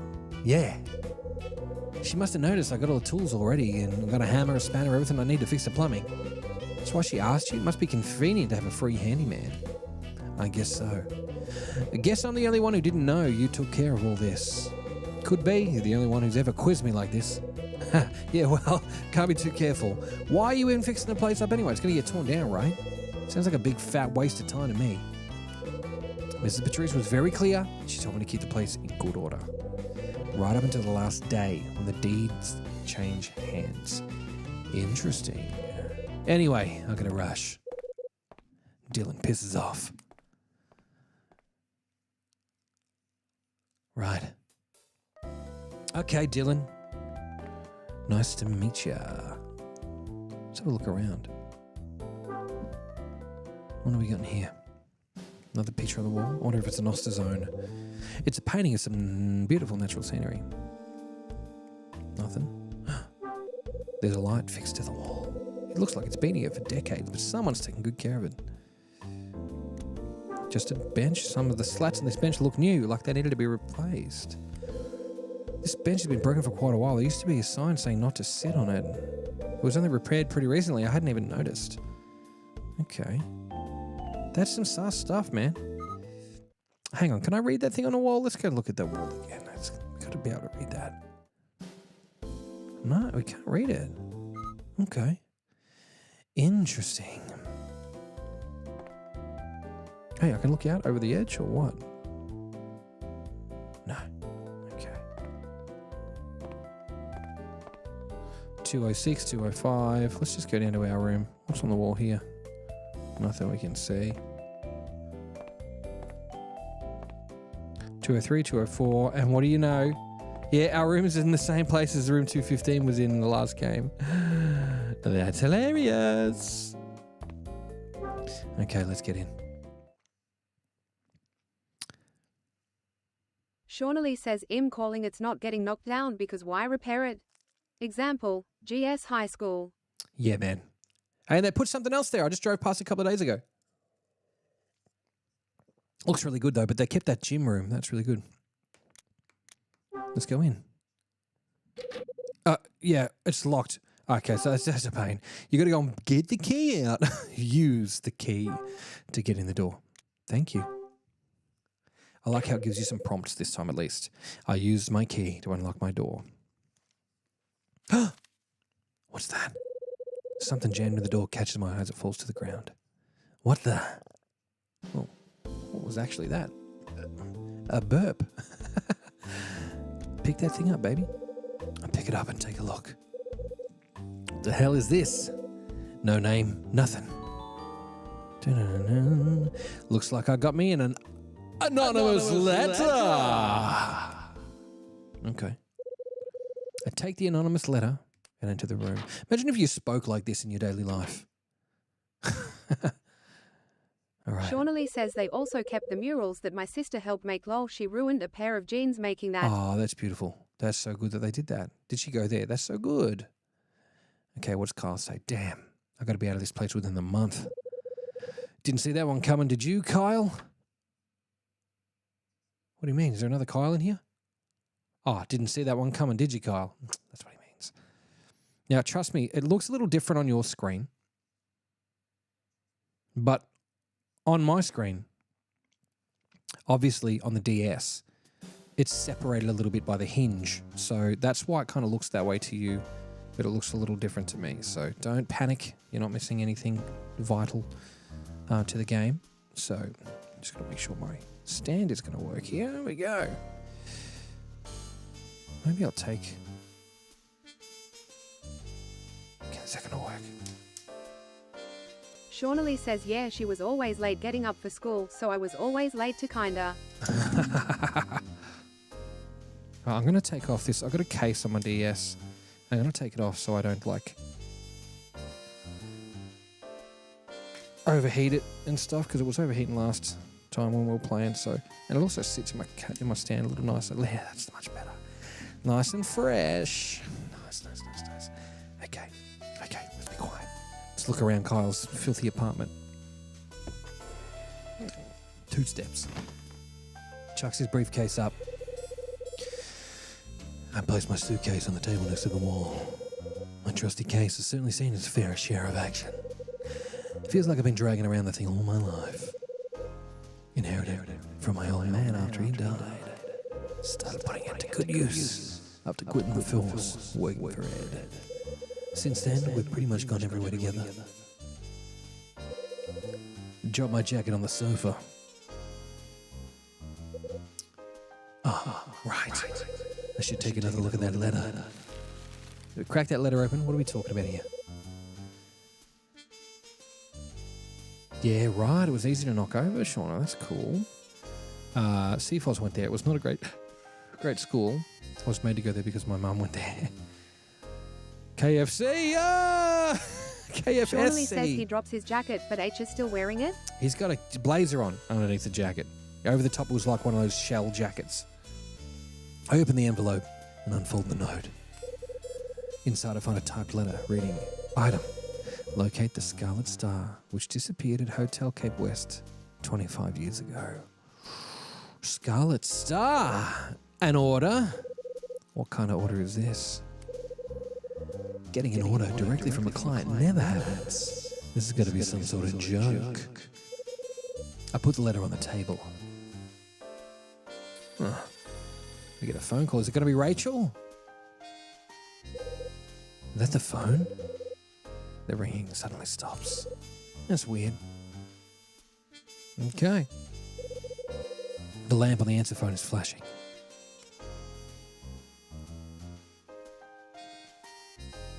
All right. What do we... Let's check it. I think we should... Button we can push, so we'll push it. There's an answer phone hooked up. Makes me feel less guilty about ignoring calls.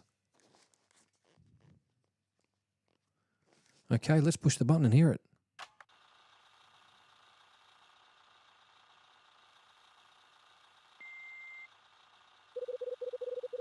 First thing I hear on the tape is a young woman's voice. Hey, Kyle, it's me. Looks like you're not home yet, huh? Voice of a nightingale. That's our Rachel.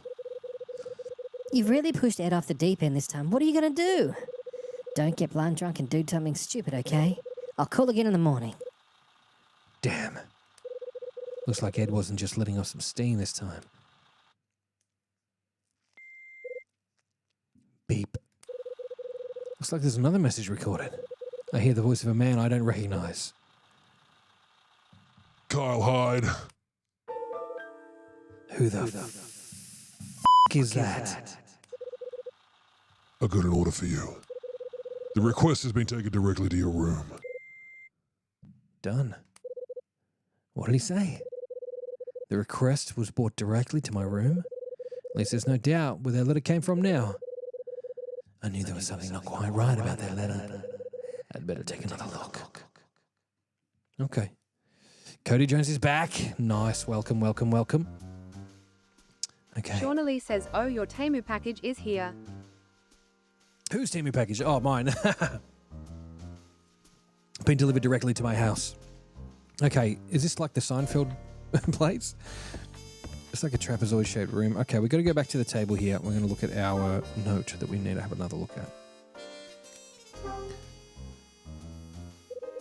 I reread the letter I found jammed in the door. Item. Locate the Scarlet Star which disappeared at Hotel Cape West 25 years ago. 25 years ago. It's 1980. 1955. So first I need to find out what the Scarlet Star is. Actually, come to think of it, is this even a genuine order? Well, for one thing's for sure, this was a hotel 13 years ago. But why is something from that long ago appearing on an order? Moreover, what the hell is a Scarlet Star? What's 13 years ago mean? 11 p.m. That's chapter 1, done. As the night drags on, the fatigue drags me to my bed. Not exactly a sound night's request. Sound night's rest? I can't read. Can't recall how many times I woke up. His arm is like all jacked up there. Trust me, it looks really good on the TS. Look at this. So it looks like that. He's got like his body's separate, but on there it looks like he's jammed together. Maybe I should set it up so that there's a gap in between so you can actually see what's happening. I don't know. What do you guys think? We'll talk about it in the Discord. So get over to that Discord and we'll chat and we'll figure it out. Okay. Hang on. We need to get this balanced. Okay. Just can't seem to fall into one of those deep slumbers. 4 years ago, after quitting the force and leaving Manhattan, I ended up working for Ed. He knew all about my past, but still gave me work. Ed introduced me to the world of locating things that didn't want to be found. What do we call that? Being you're still a detective. It's detective work, right? This special service isn't publicised, but it's proved to be quite a flourishing business. But now, Ed's canned me, and it's all come to an end. Then this. Why'd such a bizarre order make its way directly to me? These kind of things normally go through Ed first. Does this mean that his little side business isn't as secret as he thinks? Even if that's the case, it doesn't explain why I've been roped into this. I realise I'm not going to get to sleep, and I stop trying. I slip out of bed, head to the window, and open the blinds. As I lean on the glass, I take in the view that stretches out. Thank you so much, guys. We hit the 15k. Cody Jones hit that 15k, guys. Yeah, Shauna been smashing it. Cody's been smashing it. Thank you so much. Legends. Don't have a crack at me about reading. I'm tired. I should be looking right at the old LA I know so well. But tonight, something feels slightly different. As I idly stare through the glass at what's beyond, my mind wanders back to the day's events. Let's think about the day. It's December 18th, 1980. Ed gave me my marching orders and I dragged myself home. There, someone was waiting in the lobby when I got there. Right, that's when I ran into Tony. Right. I met Tony right after I got in the door. He was the one who dropped the bombshell about these apartments closing. After Tony and I went our separate ways, I got into a conversation with Mags. Excuse me. Curiosity got the better of me, and I asked why she decided to sell the place. And the reason she gave was that my mailbox was full. People don't pay their rent. She had her own reasons. And we pushed her on it. Yeah, that's right. Mags is feeling the strain of running the place alone, and she decided to sell. She also mentioned another reason for selling, but wouldn't elaborate. After that, I checked my mailbox as agreed and went up to my room. I opened the door just like any other night and went inside. There were a couple of messages waiting for me on my answer phone. The second one caught my attention. It was from a guy I didn't recognize. Exactly. The voice I heard was not one I recognized. He told me that he left me in order to locate something for him. I'd normally get this kind of thing from Ed, but this time it came directly to me. I didn't exactly instill the most positive of feelings inside me. December 18th, 1990. I waited in my apartment mulling over what my next step was, but I had an uneasy feeling I couldn't seem to shake it. At that point, I didn't have any clue about the bigger picture. The Scarlet Star was something lost at Cape Hotel Cape West some 25 years ago. Why did that order sheet come directly to me? And how does this all connect to the past? I'm worried this search might send me on a path to something I might not want to know. Maybe it relates back to his old partner Bradley from the last game. That'd be a cool little tie-in. You can now read the events of this chapter in the Last Window novel. Okay. Nice. Save your progress, yes please. Into slot 3, thank you. What time does it think it is? Wait. Confirm. Override. Is that the game time or my time?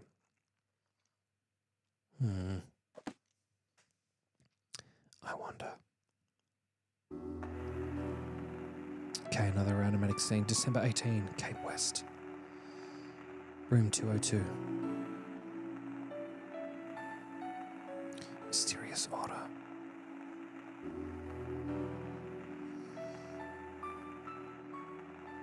Sleepless night.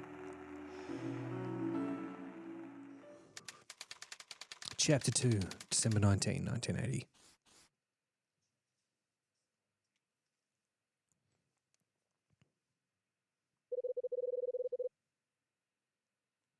Get to bed, CFOS. We'll see you later on. Have a great one. Thanks for popping in.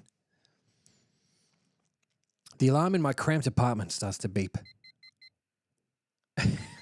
Trust me, it looks better on my DS than there. Come on, you can't let just get a little more shut-eye. Every morning I got to fight the temptation to get a gun and shoot the damn thing. Guess the only way to stop that beeping is to get up and hit it myself. Okay, I get it. I'm going to move this window over. Let me 1 minute. We're gonna have to actually go and get up, I think. All right, wake up, Kyle. I lift my weary head from the pillow and open my tired eyes. On the table beside my bed is that damn alarm clock.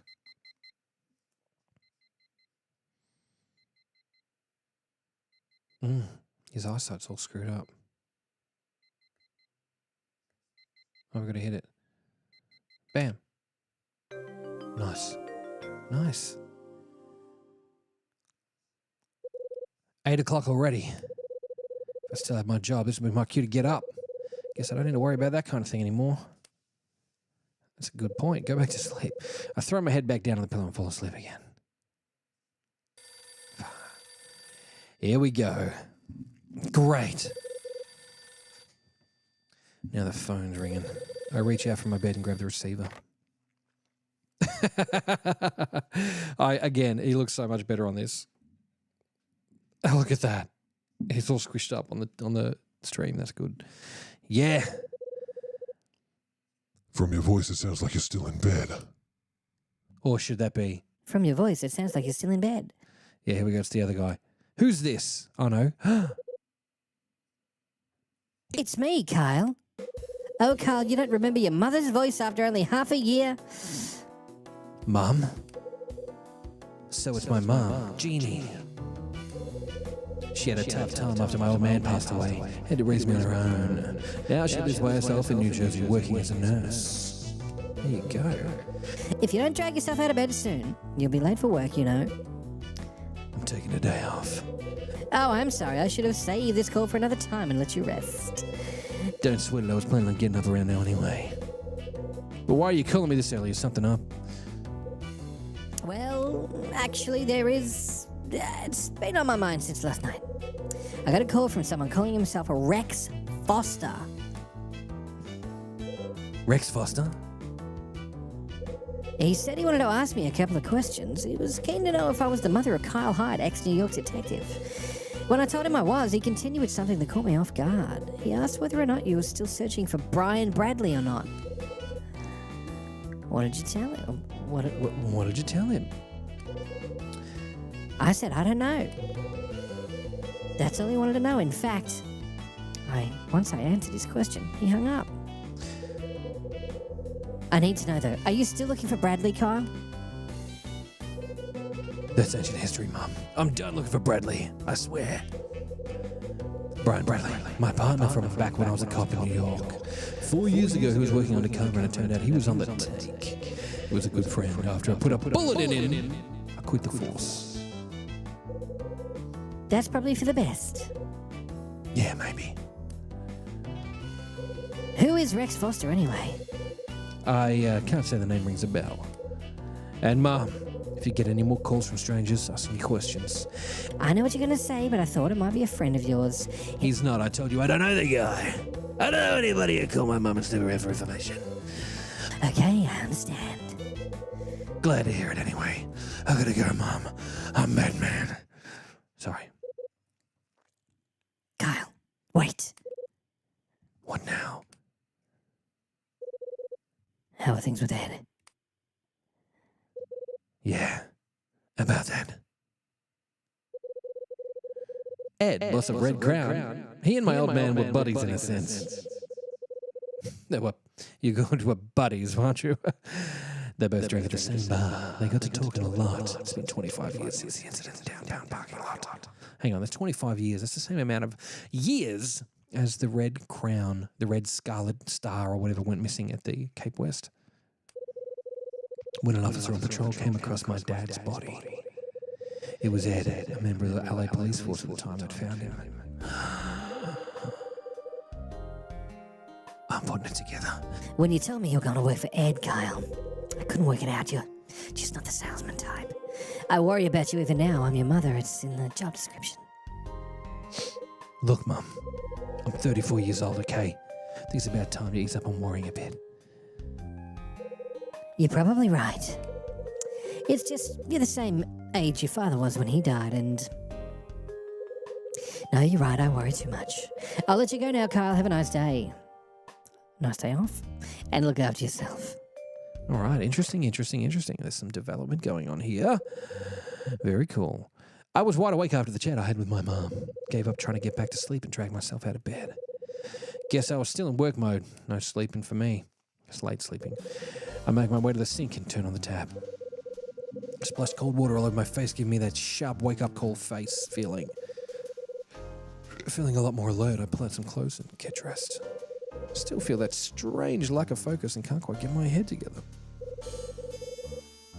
There isn't anything I feel like doing right now. Before I know it, I find myself slumped on the sofa. Slowly begin to gain a little clarity as I sit there, but something about hearing my mum's voice after all this time and the fact that I'm blankly staring at the worn-out wallpaper of my room sends me plunging back through my thoughts to a point somewhere in the past. I started reminiscing about Los Angeles, the place where I was born and raised, then about my dad, Chris Hyde. He was a man with little to say and into his work that he was rarely home. My mum was working as a nurse back then too. I'd come home from school each day and be greeted by an empty apartment. I was 9 years old when my dad died, 3 days after he left for a job. He wound up dead in a parking lot somewhere downtown.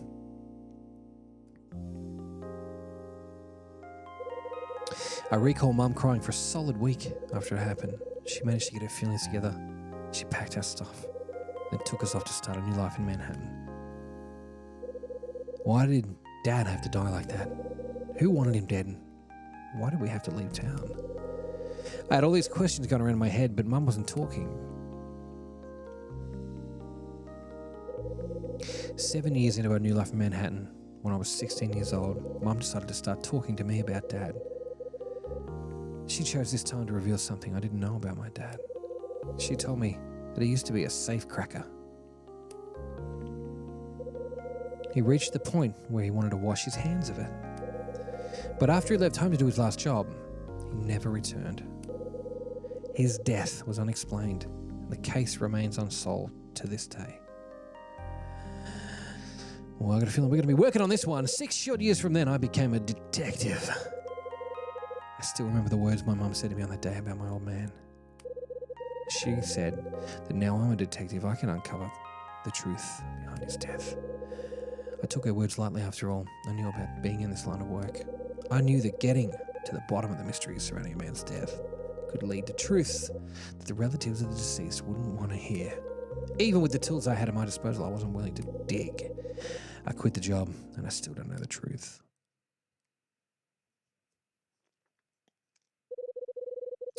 I returned from my trance-like state, draw a long breath, and stand up from the sofa. Just me and my thoughts. Okay. How many steps before the phone rings or something?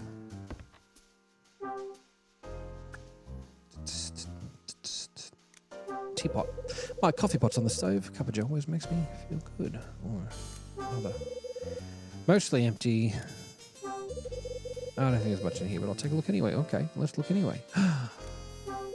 Plates in a mug. I should probably put these in with the others. Stash of sauces and seasonings. Oh, a load of mayonnaise, though. That's funny. What else do we have? I think it's mostly pots and pans down there. Let's find out. Kettle. They don't have... If this is a... Anybody who's... there's no one watching. Anybody who's watching who's from the States... Do you have a kettle? Do you have a kettle? Do you know what a kettle is? If he's chilling at home, why is he wearing a suit? Well, he's his first day off. He probably doesn't have any other clothes. Kettle, eh? A good old-fashioned frying pan. I'll have mine sunny side up, please. What, your frying pan? That's a skillet, brother. I'm glad to have these copper pots in case I need them, but who knows if I ever will. This is a big pot. I can cook all kinds of things in here if I wanted to. And it's a bottle of sauce. Not sure why I left it down there. What about these drawers? I should sort these drawers out sometimes. They're full of my disorganized crap. Here's a fridge with a built-in fridge in the kitchen area. Okay, what are we going to hear? Lemons? It's been so long since I went grocery shopping, I don't recall buying lemons. These apples may be nutritious, but I don't think they constitute a meal. This jar of pickles is the only thing in my fridge that isn't starting to rot. I can't get enough of these. What about a couple of beers? Okay, that's a weird thing to say, but sure. A stove with a large oven I haven't used in a while. I'd cook more often, but Sydney's hamburgers are just so tasty. The extractor looks almost pristine because I never need to use it. I never open these cupboards. They're full of crockery that I have no use for. All my dishes and cups are in this cupboard, probably some other stuff too. And this one. There's a locked cupboard next to the stove. I forget what's inside, but it's not important. I beg to differ. Just your basic wash basin. A mirror above the sink. Let's go. Okay. Toothbrush. Toothpaste. Right where I need it. And the mirror I look at myself in every morning. And damn, I could do with a shave. Looking pretty rough. Okay. Is there anything else we can look at here? No, just that. Oh, interesting though. I thought it would take me in that far to look at it.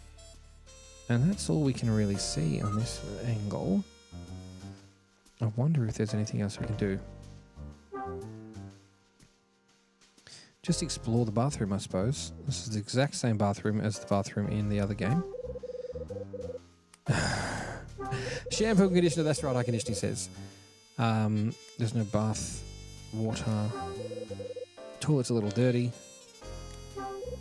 There's a bucket on the floor. Oh, let's look at it. Sponge I used to clean up the bathroom. The bucket is full of water. Good thing there's not a hole in it. And then what was there? Something else I can click on here. Get back. That's the sponge.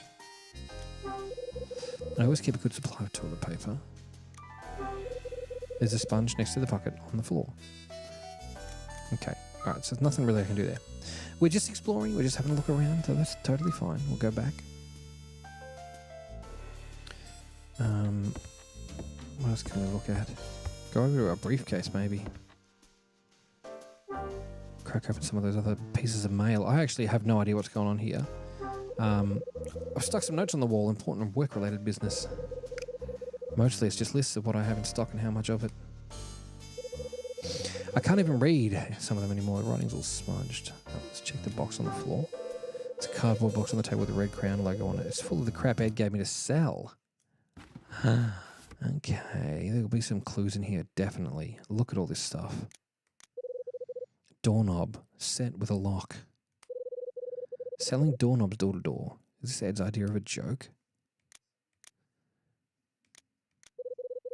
A ruler set with a ruler, a protractor, and a couple of triangles. Super strength adhesive. It's quick drying and made to work on plastic and glass. Better keep it away from me.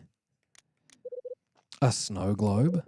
How festive. You shake it and it looks like snow's fallen on the little house inside. Ed says seasonal items sell the best. A tin of wax. This thing will make anything shine like the sun, apparently. A security lock. Twice as good as any lock. Just put it on your door and see the inspiring blurby there. A solar calculator.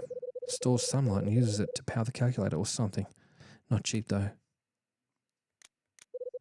A tube of glue. I think this is more industrial style glue. It takes time but works on wood and paper. Concentrated detergent.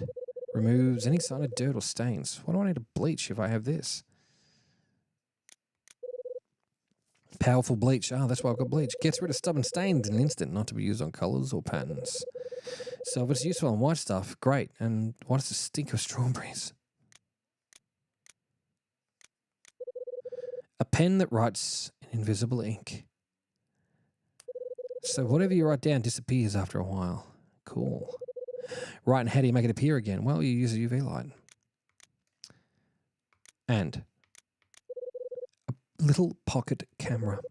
It's portable and easy to use. Wish I could afford one. Okay. That's everything, I think, under there. Oh, we can move stuff around. Okay. What's that?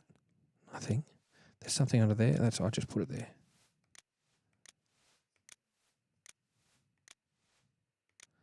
Did we look at that yet?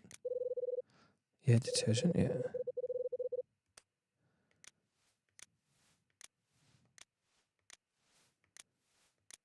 Just move everything and see if there's anything we missed. Security lock, we good that? Cool.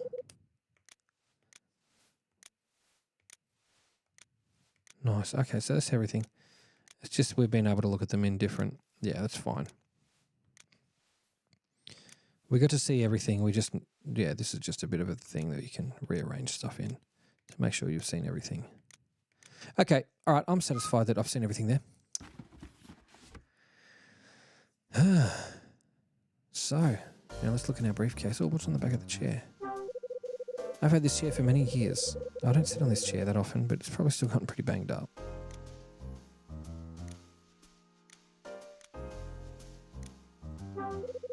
One of my jackets is draped over the chair. Okay.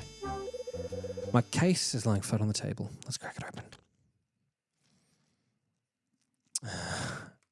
That does not look good, Kyle. A spare pair of socks. trusty old hip flask. Pity there isn't a drop left inside. You can tell I've been using this wallet for years. A fountain pen. Can't go wrong with one of these. Much easier to write within a ballpoint. My spare tie. A spare set of boxes. I left these behind last year when I was out doing a side job for Ed. It wasn't pretty, never forgotten to bring them since. My spare shirt. Okay. Let's look at the top.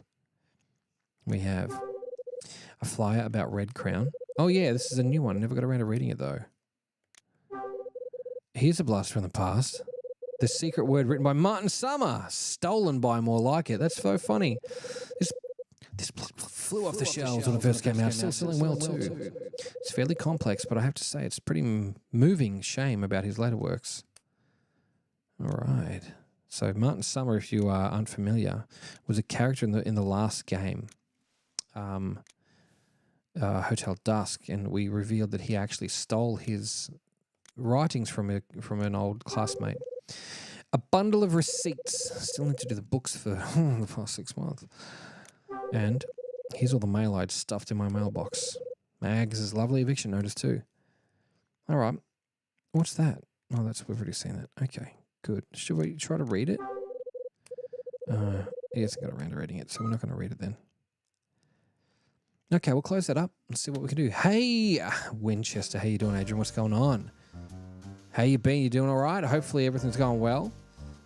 We're starting up a new game. We're on to the second chapter now. We're going to see how far we can get tonight. Can I look out here? I'm just looking around here. I've got no idea what I'm doing. No preconception, but because we played the last game so thoroughly, I'm just taking my chances. There's an empty whiskey bottle on top of the chest of drawers. What's it got in it? Inside is a load of money I've saved up. How much have we got? We got 400? Yeah, we got to crack it open so we can pay your rent, bro. Doesn't want to pay his rent. My record player is on top of this cabinet. Yep, it's my record player. Old but reliable. Okay.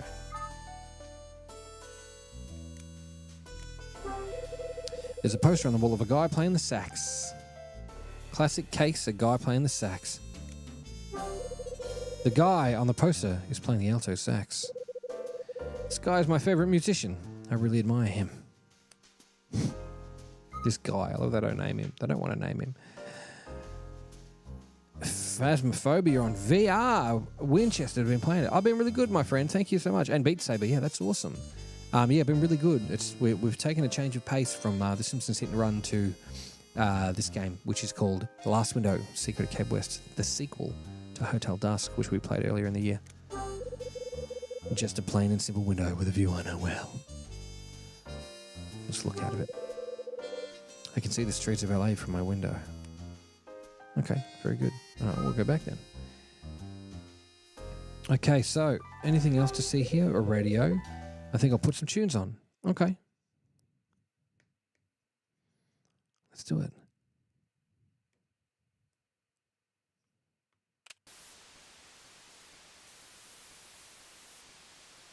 Let's turn it.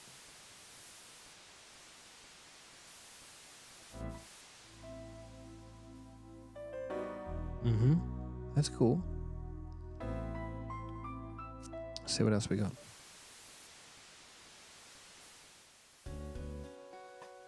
Love that tune.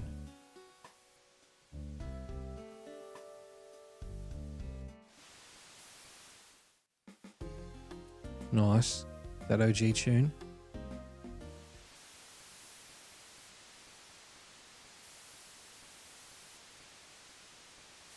Alright, that's all we got.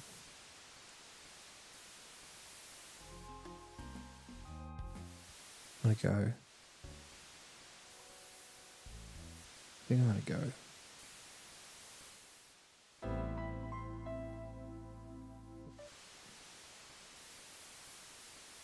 Yeah, we'll go our first one.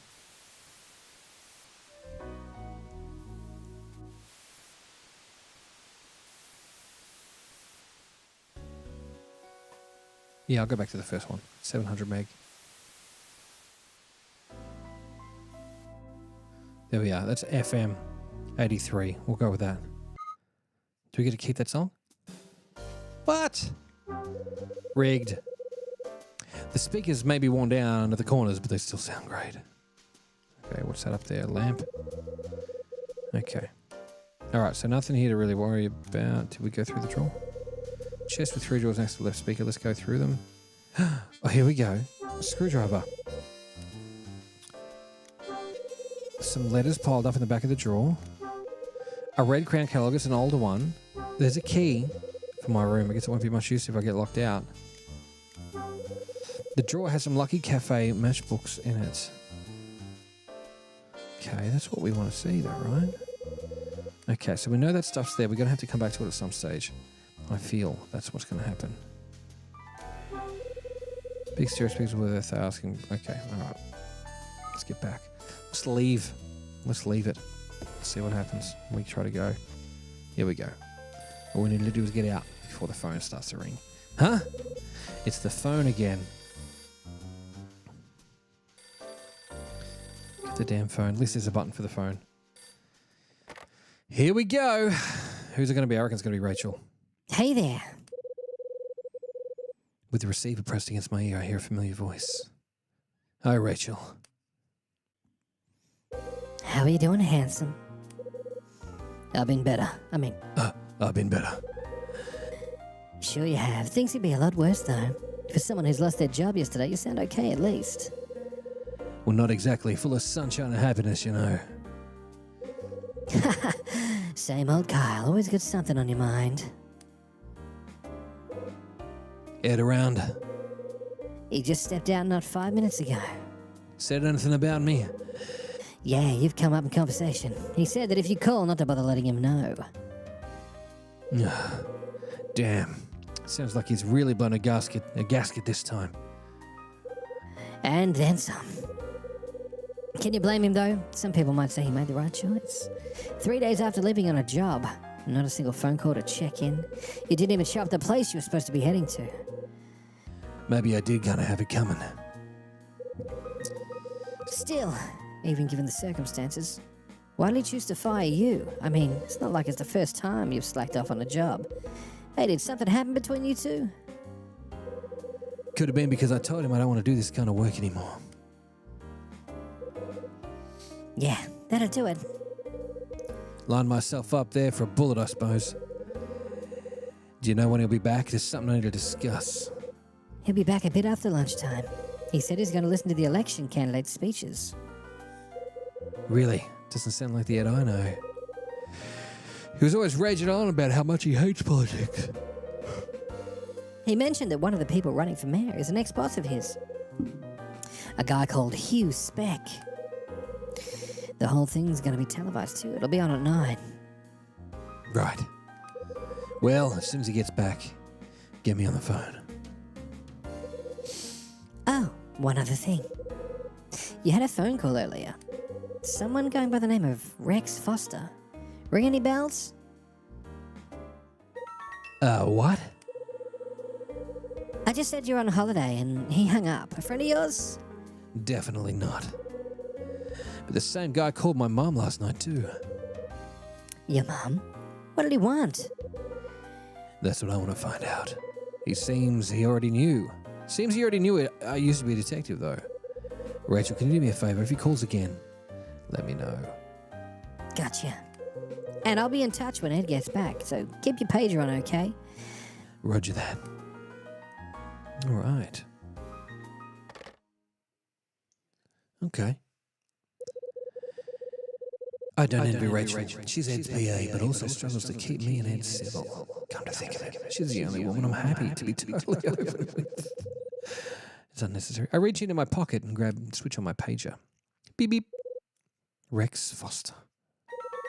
Why is this guy keeping tabs on me? 9 a.m.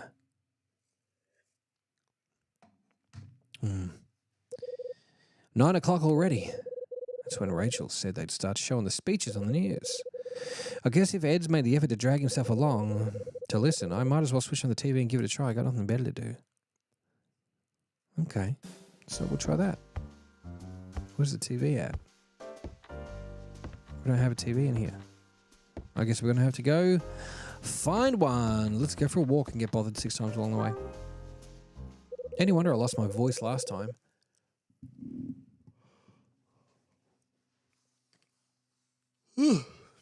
Can't shake that candidate speech out of my head. Why is Ed so interested in it? Might as well take a look.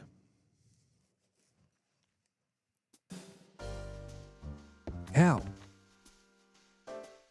Oh, there's a TV on the couch. Okay. We got to watch the TV. I didn't think there was a TV. I thought I was going for a walk. There's a TV on the table. Doesn't look like much, but at least it works. Let's find out.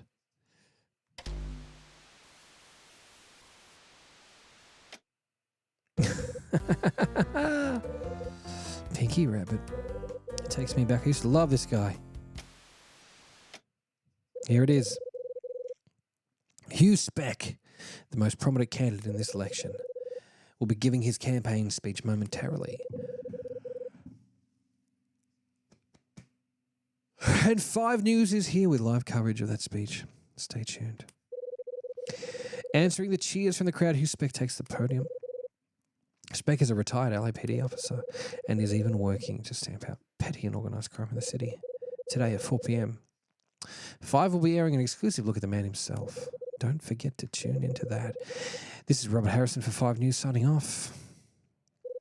Hugh Speck, an ex-cop and also Ed's boss, trying to become the mayor.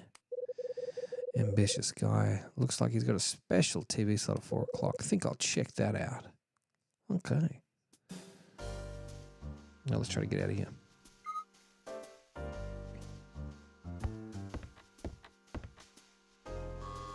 Oh shit, here we go.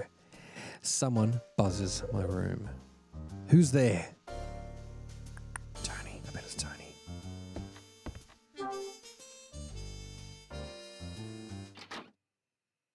Pop him. Pop, pop, pop. Blick, blick, blick. Cool, you're still here. Here we go. Great, what do you want? You know what time it is, right? Trust me, man, I wouldn't be here if it wasn't important. It's always important with you. Go on, spill it.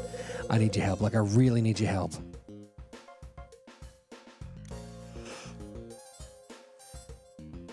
Either I'm not in the mood for any trouble or calm down, will you? What are we thinking? I'm thinking we'll go... Calm down. Hey, calm down, will you? Spit it out. What's wrong? Thanks, just hear me out, okay? This is where he goes with the money. Come with me. I need you to help me out of a fix with something real quick. Quick thinking. Yeah, I'm being squeezed by that chick down the hall. She's got it all wrong. You're being... What the hell are you babbling about, Tony? You better start making sense pretty soon or you got to get out of here. All right. Let me come catch my breath. It's really bad, man. I mean, like, worse than really bad. What could be that bad? She's shouting at some crazy stuff. I'm saying I'm a no-good thief. She thinks you're a thief. Come on, Tony. What did you do this time? Yeah, that's right. Take one look at me and send me downtown. I'm innocent. Can't tell how much I've tried. Can't tell you how much I've tried telling her. She thinks I've snatched her ring. Just keeps screaming it over and over again. Ring? Who thinks you've stolen their ring? Marie. That's who. She's made up her mind and won't listen to reason. Marie. You know, the chick living in room 206. She's the blonde one who moved here around half a year back. The stuck-up one, right? So we're clear. Anyway. Marie's lost her ring somewhere. Now she's accusing me. I'm drawing a total blank. Why does Marie think it was you that took her ring? Search me. She's got to have a reason, though. I mean, she's not imagining it, right? I got no idea what she's thinking. I told you, it doesn't make any sense to me. Did you try asking her why she thinks it was you? Yeah. She just came out of nowhere and barged into my room and demanding that I return her precious ring. She wouldn't even let me speak. So you didn't do anything that could have led her to suspect it was you? I don't know. I mean, I can't remember. I see. I don't know what she's on. Chick must be crazy or something. I'll give you the benefit of the doubt, Tony. But I need you to promise you really didn't take the ring. Why the hell would I even touch her stupid ring? I may be many things, but I'm not the kind of guy who steals people's stuff. Yeah, guess you're not. Now I think about it, you're not the sort who'd grab a person's wallet. Damn right. Glad you finally realized, man, I'm not a thief. That's why I need you to go in there and convince her of the same. She's bound to listen to you. I don't have a chance of hell of my own. Yeah, well, let's hope you're right.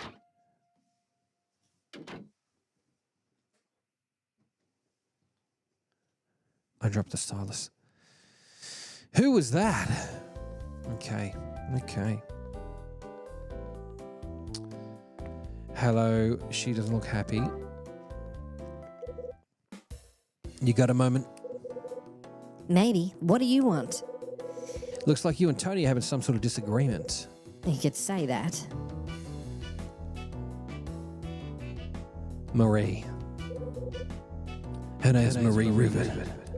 She moved into 206 about just say 6 months. 6 months ago. I don't know the first thing about her. Can you tell me what happened? My ring's been stolen. That's what. Stolen. It was that guy from room 201. He did it.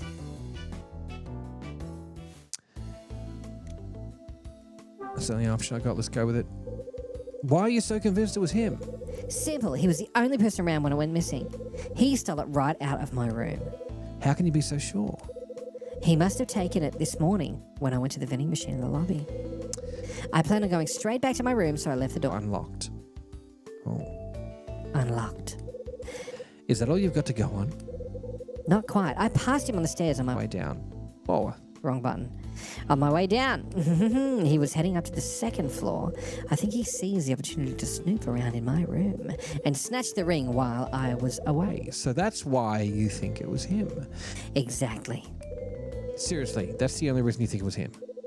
It's got to be. I'm sure of it. After all, he was the only person around. And when he went past my room and saw the door was unlocked, He what? well, it's no secret that he's short of cash. And I'm sure he's no stranger to taking other people's stuff either. No, Stranger, what the hell? so getting too close to the truth, am I? Don't play the innocent with me. I've seen you borrowing money from other people in the building. I don't have to listen to this crap. Take it easy, Tony. Waving your fist around ain't gonna help your case. Yeah, I know, man. Mr. Hart, I don't know why he's decided to involve you in this, but all I want is for him to return my ring! When exactly did your ring go missing? I'd say about an hour ago. When I got back from the lobby, my door was open. This was unusual, but I headed inside and soon noticed my ring was gone. It wasn't in the place I remember leaving it.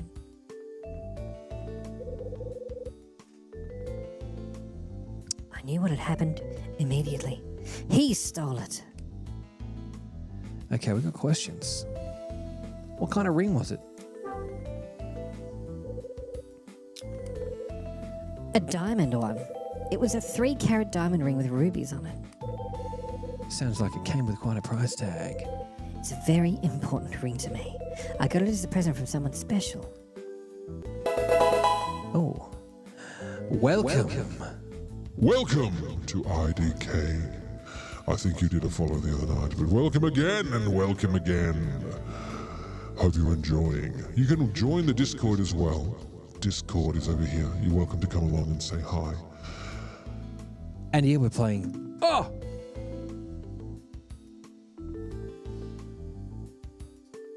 We're playing The Last Window Secret of Cape West on DS. On actual DS. We're playing it. It's happening.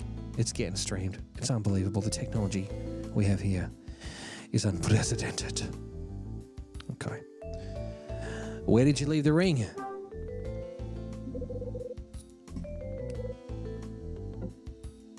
Where? Inside my room, of course. Though I don't see why I should share that sort of information with you. Do you see now, Mr. Hyde? Do you understand why I think he stole my ring? It's not that I don't understand what you're saying, Marie, but Tony's telling me a different story. He swears he didn't take it. You tell her, Hyde. That's what I've been saying from the start. So tired.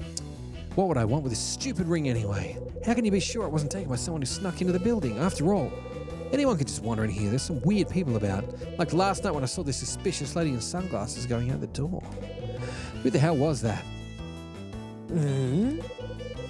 You saw her too, right, Hyde? Yeah, I saw her. Well, I'm not convinced. It goes without saying that there's suspicious people around, but if you ask me, you're the most suspicious one of the lot. Will you just drop it already? Hey, get your hands off me. Tony. Knock it off, Tony. Can you people please keep the noise down? Or what's all this shouting in aid of anyway? Betty, you gotta hear me out. It's Marie. She's saying all kinds of crap about me. Yeah, she thinks you stole her ring, right? And keep your voice down unless you want the entire fucking block to hear you, alright? I'm being set up. What would I want with her lousy ring? Marie! Yes. About the ring that you say was stolen from you. It's that diamond one you always wear, right? Yeah, that's the one. So you've seen this ring before, Betty? Yeah, I've seen it. Don't know if the diamond's a real one or not, though. Of course it's real. I hate to say it, but I think you're pointing the finger at the wrong person, Marie. So it's settled. I did see you followed. Oh, I didn't see you followed last time, but I see you followed again now, and I appreciate you. So let's get that big W in there for IDK. Let's get a big W for IDK. Legend, thank you so much. Welcome and welcome. So it's settled. You do believe me after all. Slow down there, I never said that. But I just think that your version of events are more believable than hers. What did you just say? Marie, this isn't the first time this kind of thing has happened, is it? I don't know what you mean. Come on, think back. It was when you first moved into the building. You were ranting about some of your stuff going missing then too. Correct me if I'm wrong, but didn't you blame the whole thing on Billy from 205? In the end, though, it turned out some moving company just messed up. What I'm trying to say is, before you go blaming Tony, why don't you try searching your f***ing apartment again, you stupid f***ing bitch. And if you really want to continue out the ruckus out here, then do it somewhere else. I can't hear myself think with all the shouting outside my door.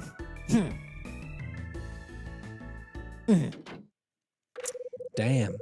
After having her say, Betty retreats into her room. Marie. I'm not saying I believe Betty, but anyone can make a mistake, you know. And just what are you implying, Mr. Hyde? I'm implying that we should go and check your f***ing room out. Go and check your room again before you start pointing fingers. If you're lucky, you might find the ring there after all. I've already checked. I've already checked everywhere. I've told you it's not there. I hear you, but what's the harm of having one last look? Okay. Maybe we can take a look around my room one more time. But if I'm right and the ring doesn't show up, what are we going to do then? I don't know, maybe you could take a look around Tony's room. You don't have a problem with that, do you, Tony? I guess not. Then it's settled. But I have one condition, Mr. Hyde. You have to check my room. Oh. Me? Yeah. You and Mr. Wolf seem to be friends, and you think he's innocent, so you need to be the one to check the room before you take him seriously. Then we'll see who's telling the truth. If you insist. Kyle, don't do it. Kyle keeps getting invited into people's rooms in the last game. He gets invited into these women's rooms. Don't go. Don't take the bait. Don't go in. It's not safe. I'll wait for you in my room, Mr. Hyde. This is what's happening to him all the time. Marie finishes speaking and returns to room 206. She's waiting for Kyle Hyde to come into her room. Hey, Hyde. Get with it, man. Go check Marie's room out. Okay, so we're just going to check her room out. 206, baby. 3, 4, 5, 206. Just open it. Okay. No need for knocking. Okay. So this is Marie's room. Quite nice in there. There she is, waiting by the bed. Oh my God. Room 206. Please come in, Mr. Hyde. Search as much as you like. I doubt you'll find anything. Don't be so sure. I can be pretty thorough. Oh, before I get started, though, I'm curious about something. Can you tell me where you left the ring this morning? Certainly. I put it on the table just in front of my sofa. I remember clearly putting it there. It's not there now, though. Remember clearly, huh? Do you normally wear the ring, Marie? Yeah, I do. But I do take it off and place it on my bedside table before going to bed. Any other times you take it off? Well, yes. When I wash my face, or if I'm cleaning the dishes, in the kitchen, for example. I also usually take it off when I'm putting on my makeup. I see. Let's have a look around. Yes, the old lady kept inviting him in. In the last game, she did. She kept trying to get him there. All right, let's check this room out, this bit. The table. What's this? Newspaper. Yesterday's date on the newspaper. It reads, serial robberies at jewelers. Due to the recent spate of robberies targeting expensive jewelry, the LAPD has requested that all parties who may be a target tighten their security. The LAPD is aiming to apprehend these criminals as soon as possible. But according to a source in the department, they currently have no leads to work from. Looks like a piece on jewel thieves. Topical. What else do we have? Let's look over here. What is that? Marie must have left this dress and sewing box here. There's some thin pink thread in the sewing box. Not really my colour. The sewing box is made of wood. There's an elaborate floral pattern engraved on it. It's a white one-piece dress. Looks like it's only half finished. Okay. Oh, can we look down the crack? Let's look down that crack. Can't get into the crease. Okay. I wonder... What's this? There's a sketch of the room on the table. Must be something to remember this room by after she moves. That's weird. There's a box of cookies on the table. I wouldn't refuse one if she offered. Yeah, I bet he wants those cookies. There's a cup on the table. There's coffee in the cup, but it's getting pretty cold. It must have been a while since she poured it. Sofa. Soft to the touch, but you sink down into the wood if you sit on it. Curtains are made of silk and held in place with tiebacks. Mary's a classy dame. Through the window, I can see the building on the other side of the road. All right, let's see what else we can see here. The books on the bottom shelf are all written by the same author. He must be good. A variety of leather-bound books make up the contents of the top shelf. Here's a picture of a handsome man on the bottom shelf. Oh, he says that, a handsome young man. Who could it be? There's a bookcase in this corner. It bears telltale signs of a long life of heavy abuse. Okay. Nothing there that gives anything away. Okay. Oh, 20k. Can't believe we hit the 20k mark, guys. Thanks so much. I wasn't sure this was going to happen. I know that DS murder mystery games are kind of stream poison, but Sean is here, Femke's here. We're having a good time. Thank you so much. Nothing but shoes in here. There's a white telephone on the top of the cabinet. It looks way more modern than mine. A wooden cabinet with 3 drawers. It's not the first I've seen and won't be the last. Let's look in here. What's in the first aid kit? Hopefully it won't end up needing this. A tape measure. Handy for measuring, no doubt. Some paper safety pins. Ouch, not that safe. A nylon-covered notebook and a black ballpoint pen. Nothing I can really move. We know about the tape measure. Okay, let's get back on that one. Painting on the wall, we've seen. An oil painting, some pink flowers in a vase. Another picture. There's a framed photograph on top of the cabinet. A younger Marie and a guy who seems to have an oddly calm aura about him. This is the guy who gave her the ring.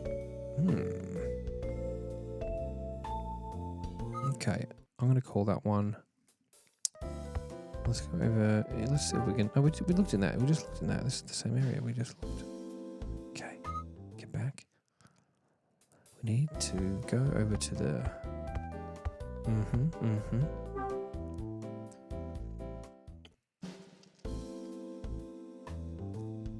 There it is.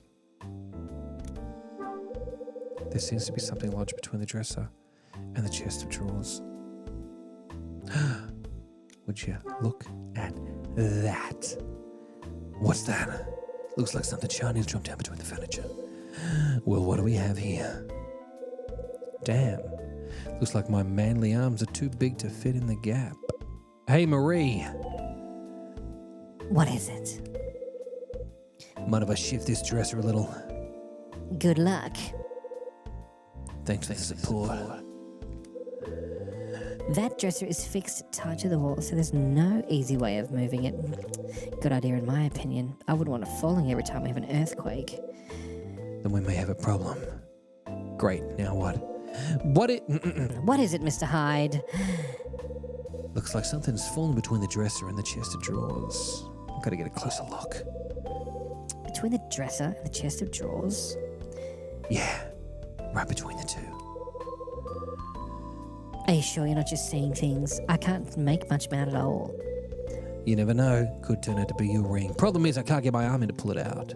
Got anything lying around? We could poke in there to get it out. Like what? Like what? Doesn't really matter what it is. Just has to be thin enough to get in the gap. Nothing really springs to mind. If you find anything that looks likely to fit, feel free to give it a try. This is getting raunchy. Great. Looks like I got another search on my hands. Sorry. Let's get the screwdriver from the other room. Alright, let's go to get the screwdriver. Oh, it's got to be it. It's got to be it. Mr. Hyde. In case you've forgotten, you're supposed to be looking for something. I know that, but you don't have anything here. I will go to the kitchen cabinet. What's in the fridge? The fridge got an awful racket. Let's go to maybe a toothbrush. No, we won't do that. We'll try some drawers. Everything in the drawers is neatly organized on a spoon and a place will then show me. Cupboard stools are kind of busted up. Better fall off. Crockery is in neat piles. Doors are in great condition. Clean as can be. Nothing stands out. Free of all kinds of debris, including what I'm looking for. All kind of debris. I'm really not sure. I need to be inspecting Marie's cooking equipment so closely. That's fine, but we need to find something. There's a wooden cupboard in the corner with a lock on it, same as in my room. Same extractor as in my room, just clean. Okay. Who did that?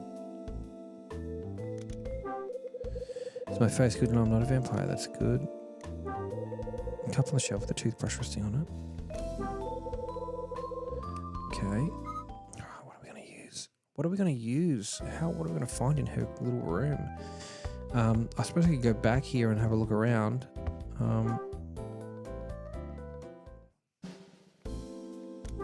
Don't look in the top drawer. Okay. Everything in the drawer is folded and laid out neatly. Okay, we'll face the other wall. Let's see what's in here. Okay, so we know that that's there. We'll just look in. Looks like it's undergone some repair work. TV spotless. Photograph of a young woman. A young gentleman flashing a charming something. Painting of a lake on the wall. Looks like a watercolor. Dresser with the huge mirror on it. Mirror clean and shiny. Makeup bottles. A lot of different kinds of makeup. Yeah. That's not for you to comment on, Mr. Hyde. This stool opens up and has space to store things. Let's look in there then. Oh, where am I going to find the thing I need? The ring is obviously down there. Okay. What am I going to use? Wow, this is getting weird. Oh, there's a coat hanger right there too. Okay, coat hanger, bam. Grab the damn coat hanger. There we go. How convenient. There's a wooden hanger on the side of the closet. just the type of thing I could use. Wow. I take the wooden hanger. Okay. Let's go back there.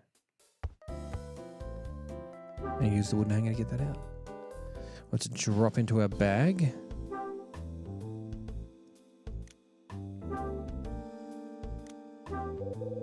Something shiny between the dresser and the chest of drawers. Maybe this hanger is just what I need to pull the thing out. Here we go. Mini game.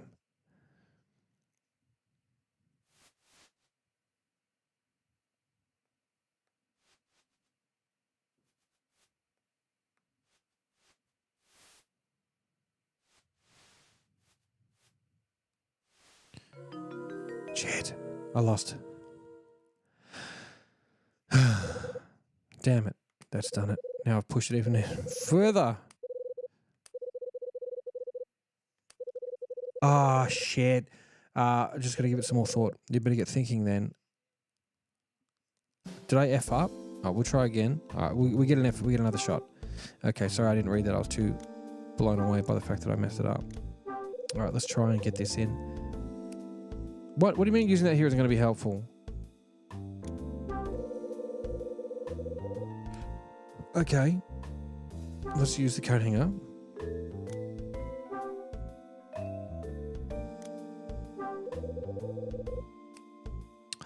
Really? That's not it? Okay. Well, this got me fooled. Okay. Well, all right. We're going to have to find something else then. Shit. Or did I F that up?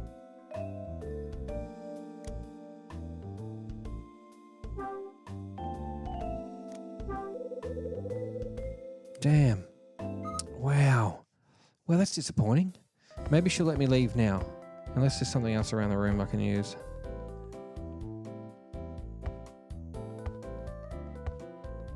Maybe I can go.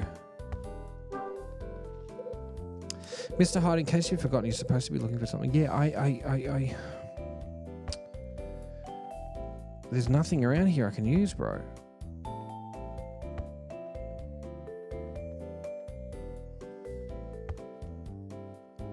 We've got to do this one before we go, too. Maybe we'll go into the bathroom.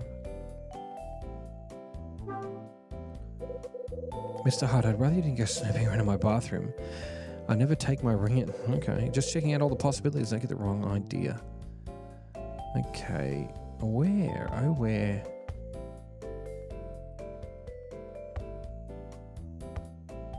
That's got to be it.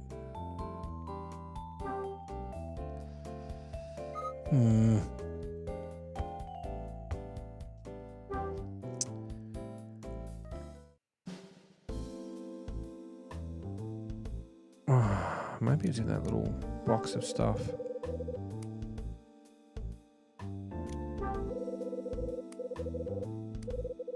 Looks like I'm moving in the right direction. That's got my mind working. Okay, this should fit between the furniture, but it's too dinky to actually pull anything out. Okay, we got something.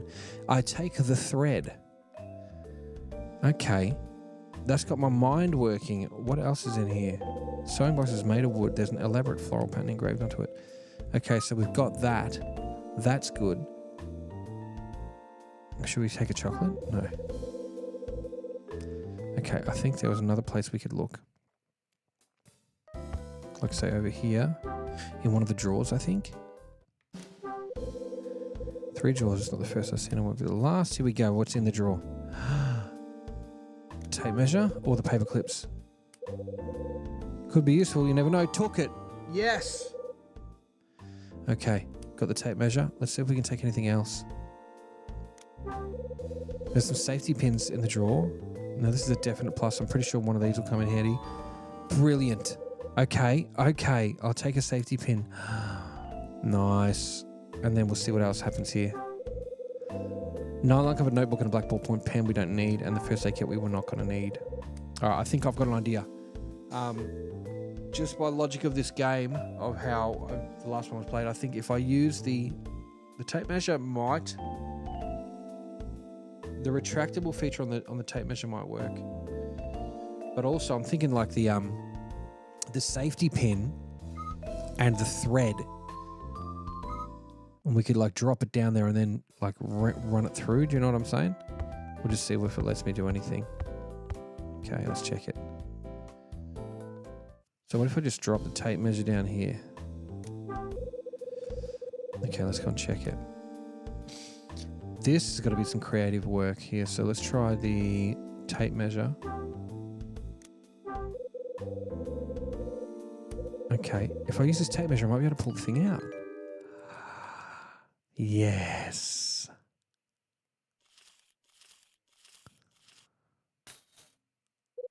Oh, can't put it in like that.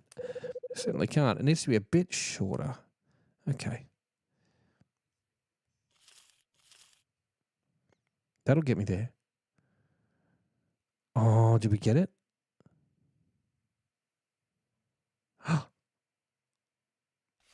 Yes! Hey! How good! That is so cool! Perfect, got it. I take the ring. Now perhaps I can put an end to this whole mess. Brilliant. Found your stinking ring, lady. Hey, Famka, thank you so much for them GGs. Get around it. Thank you so much, Big W Famka. What a legend. Amazing. Thank you. I forgot about the bomber clutch. It's been pretty quiet. Thank you so much. That's amazing. Thanks for sticking around. Thanks for watching. I know you've probably got real life things happening right now. Having a good time on holidays. Okay, here we go. Marie. What is it? So does this look anything like the ring you claim was stolen? You found it? Yeah, didn't even break a sweat. I'm no expert on jewelry, but the thing was pretty decent ring even to me. Definitely impressed by the big stone on it. Mr. Hyde, now you found my ring. Please hand it to me now. What's got into her all of a sudden? I'm sorry, I didn't mean to yell. I'm just keen to get my property back. Yeah, I guess you are. Never really didn't have it though. It wasn't back. Lurking a bit while driving. Oh, thank you so much. Okay. So she got it. That's it. That's my ring. So that puts an end to it. Looks like you wanted to hang the wrong man after all when you blamed Tony. Yes, I'm not exactly proud of myself either. Just did kind of jump to the wrong conclusion. It happens. I just lost it when I noticed my... I just lost it when I noticed my precious ring is gone. Must really be special if you're that protective of it. It's one of the most treasured things I have. It was a present from my older brother before he passed away. Marie reaches for the photo on the bookshelf. I suppose I'd better go and patch things up with Mr. Wolf. Not sure if I can face him right away, though. I'm still pretty embarrassed. He's bound to fly off the handle and start shouting at me again. You can't say you don't deserve it. What should I do? I'll tell you what, I'll have a word with him. See if I can smooth things over a bit. Thank you, Mr. Hyde. Here, you might as well take your stuff back too. I won't be needing it now. You got your ring back. I'll see myself out. Thanks again. Right. I leave Marie's room. Nice. Wow. Okay, we're getting towards the end of this thing. What up, Tony? Tony, what is it, man? I found the ring in Marie's room. Seriously, you got it? It had fallen down the side of her dresser. I knew it. She got her facts all wrong. She also said she's sorry. Yeah, look, that's going to be enough to clear the air. It's about time I started hearing some serious apologies.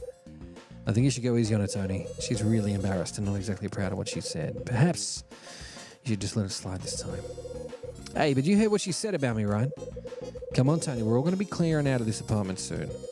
Do you really want to cause more shit for yourself? Yeah, maybe you're right.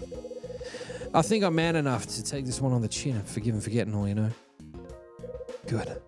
Thanks to you, I'm in the clear. Can't thank you enough for what you did. Can't imagine it would have gone well if I'd asked anyone else.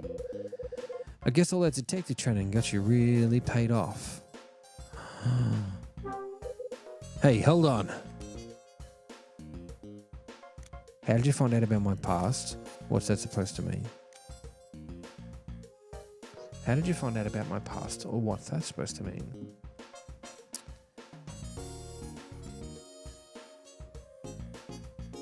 If we say, how did we find out about your past, we're implying that he's correct. Maybe we don't want to get that specific. Dan Pan, I am on, my friend. I am here. This is it. You got to be checking that Discord, man. I'm telling people. I'm going to say, what is that supposed to mean? What's that supposed to mean, Tony? Finding a lost ring, that's child play. For you, maybe. Oh, yeah, we're getting embarrassed. We're getting embarrassed. Senior Yap has not come out. Senior Yap is not in this game, I don't believe. For you, maybe. I was pretty surprised when I heard, though. I mean, you, a detective? Okay, Tony, I've got places to be. Wait a minute. We need to find out. We need to ask again. Let's talk again. See if we've got any questions. What's up, Hyde? Something I can help you with? No, not really. Okay. We need to find out who we found that out from then. All right, so what do? We go back to our room and we're going to get a phone call, no doubt. Yep, 3 steps and hold up. There's something about what Tony said. Glad I asked you to help me out with this one, man. Guess all that detective training got you really paid off. How did he know I was a detective? Let's go back and find out. We're going to go and front him. What up, Tony? You hold him against the wall. You got a moment, Tony? We need to fucking talk.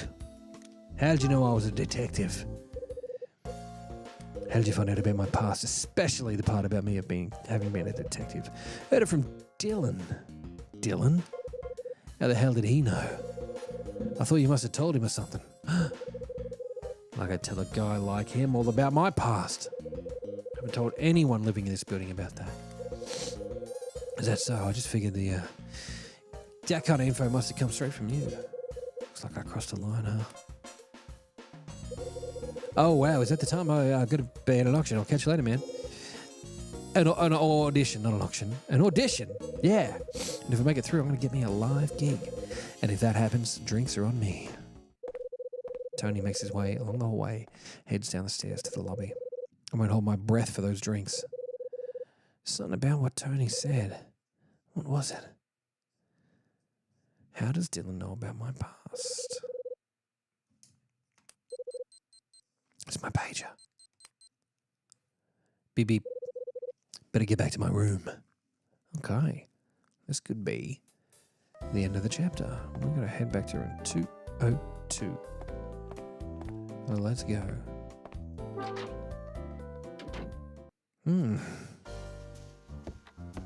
Get a phone call. Let's get it.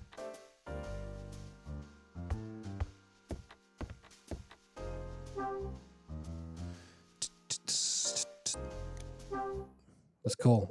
I suppose I should give Rachel a call. You're damn right you should. Let's call her up. This is Red Crown. How can I help you? It's me. What's up? Ed just got back. I'll pass you over. What is it, Hyde? There's something we need to discuss. Yeah, well, it's a little too late to start apologizing. I don't care how much you grovel, I'm not going to go back on my decision. It's not about me getting fired, Ed. And what the is it about? It's about an order. An order that made its way to me directly. What?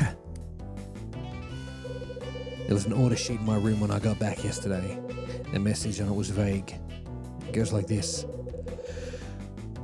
Find the Scarlet Star that disappeared in Hotel Cape West 25 years ago. You sure you got your facts straight? Orders shouldn't come directly to you at all. As far as the clients are concerned, they don't even know Kyle Hyde. You haven't been spreading that deal, what we deal behind the scenes, have you? What do you take me for, an idiot? Whatever, ignore that order sheet in case you forgot. Red Crown ain't your concern no more, so just f***ing drop it, you f***ing.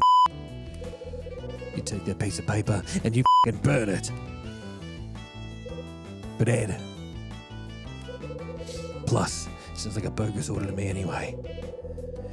Think about it. Who's going to be after something that went missing 25 years ago?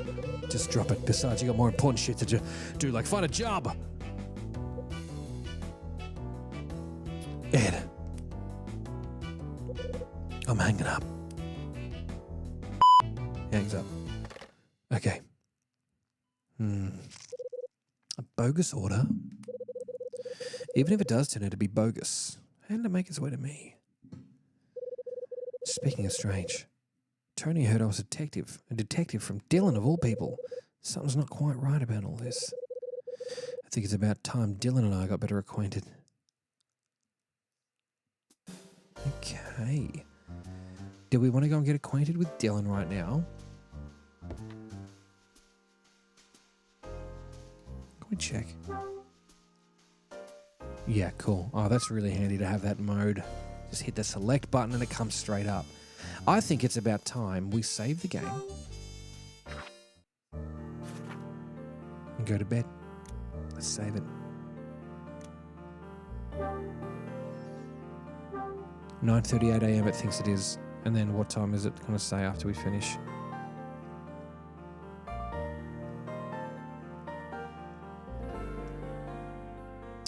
Yeah, it definitely thinks it's the wrong time. Okay.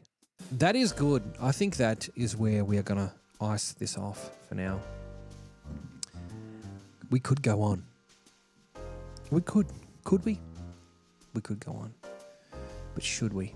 The date is the 29th of December. This is probably going to be our last stream for the year. So,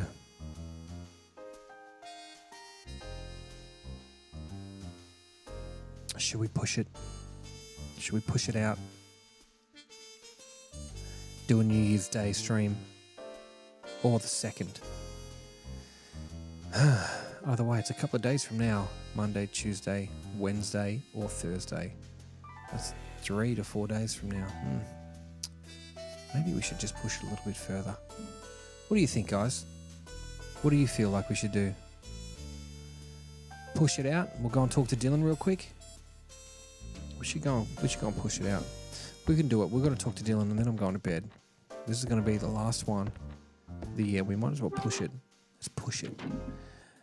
No one will be awake on the first. You're damn right. Where's Dylan live? If I recall, Dylan.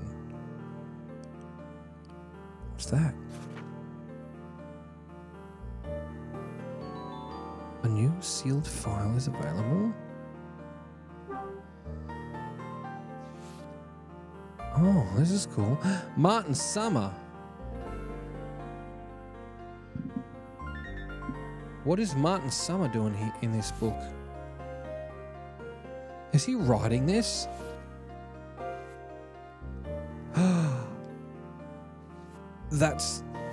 Wow, that's pretty cool.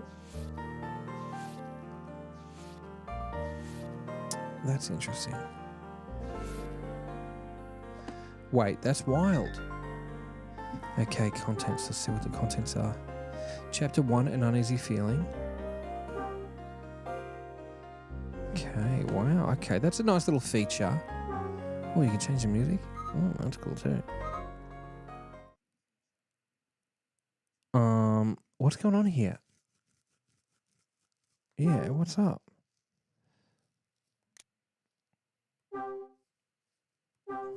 Hope nothing bad's just about to happen. Okay, progress saved. Now, okay. Characters, this is what I want to know. Dylan. Okay, lives in 304. Alright, we're going up the stairs then. We're going upstairs to 304. I'm going to find out what's going on.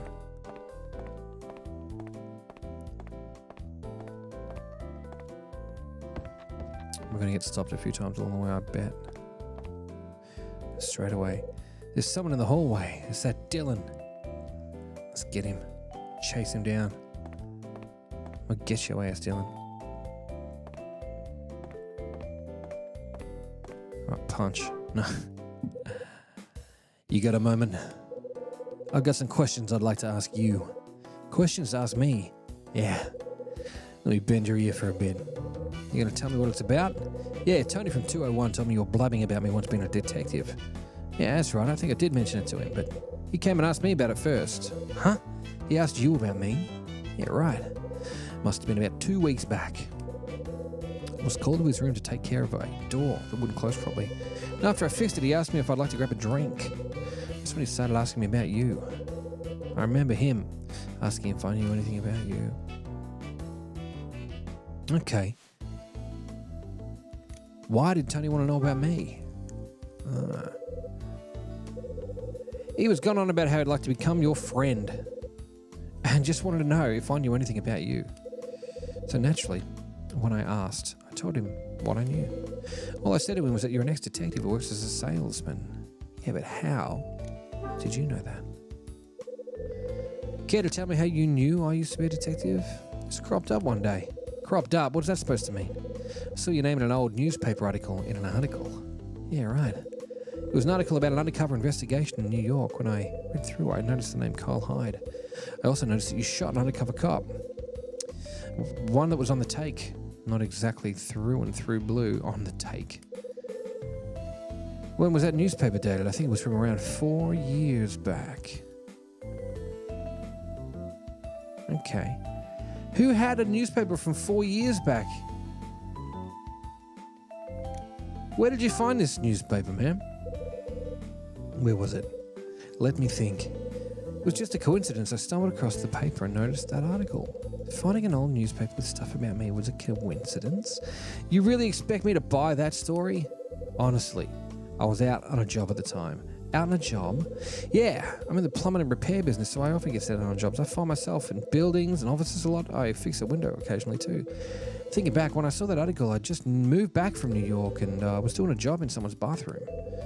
The people had just moved in, and there was stuff all over the place, including old newspapers, some like lying around. I just had lunch and thought I'd give it a read, and that's when I saw your name. How far back was this? I don't know, 3 months? So we done with all the questions? Yeah, for now. Huh? Who's there? Here we go. You really should take your chat elsewhere. You're blocking the bloody hallway. Sorry. Kindly get out of my way. Frank. This miserable old bastard. His name's Frank Raver. He's from 302 and has a tendency to skulk around late at night. If memory serves, you're bloody Kyle Hyde, the guy living in the apartment below you. Who incidentally has to put up with the racket you make walking around all night. I don't appreciate being accused of bloody things, Mr. Hyde. This building may be old, but it's solid and unlikely to cause such a disturbance. I'm telling you, I can hear every one of your footsteps loud and clear. Sometimes I can't even get a wink of sleep while you're stomping around. Looks like I misjudged you, Mr. Hyde. Yeah, I had you pegged as the kind of guy who'd more important things on his mind. Meaning what? Mr. Raver. Mr. Hyde is just trying to say that he noticed some noise coming from your room. He's not trying to start an argument with you. That's right, isn't it, Mr. Hyde? Yeah, just saying. Well, I suppose I can take a little more care late at night, but gee, thanks. Bit of a cranky old timer we got here. And while we're all here, I had a matter to bring to your bloody attention, Dylan. You did? Yeah, it seems that somebody left a bloody garbage by the fire door on the 4th floor again. Not again. It would be so careless. It's a bloody good question. More importantly, we wouldn't want an incident like before, now would we? I recommend you get up there and clear the bloody thing up right away. Yes, Mr. Raver. Thank you, Dylan, you little bastard. Okay. Frank pisses off back into his room, disappears from sight. Which reminds me, I never got around to checking out the 4th floor. Shit. You take care of the repair work on the 4th floor too? Certainly do. I thought the whole floor was disused. That's why it's out of bounds. All the rooms up there are remnants from this place was a hotel. The fire door was sealed to prevent access though. Having problems all the way up there just adds to the hassle. Hotel Dusk vibes, everybody. And that's the last place we want things to go wrong. I'm going to have to leave you, Mr. Hyde. I've got to get up there and sort this out. Dylan heads up the staircase. What's up on the 4th floor? Now my curiosity is really piqued.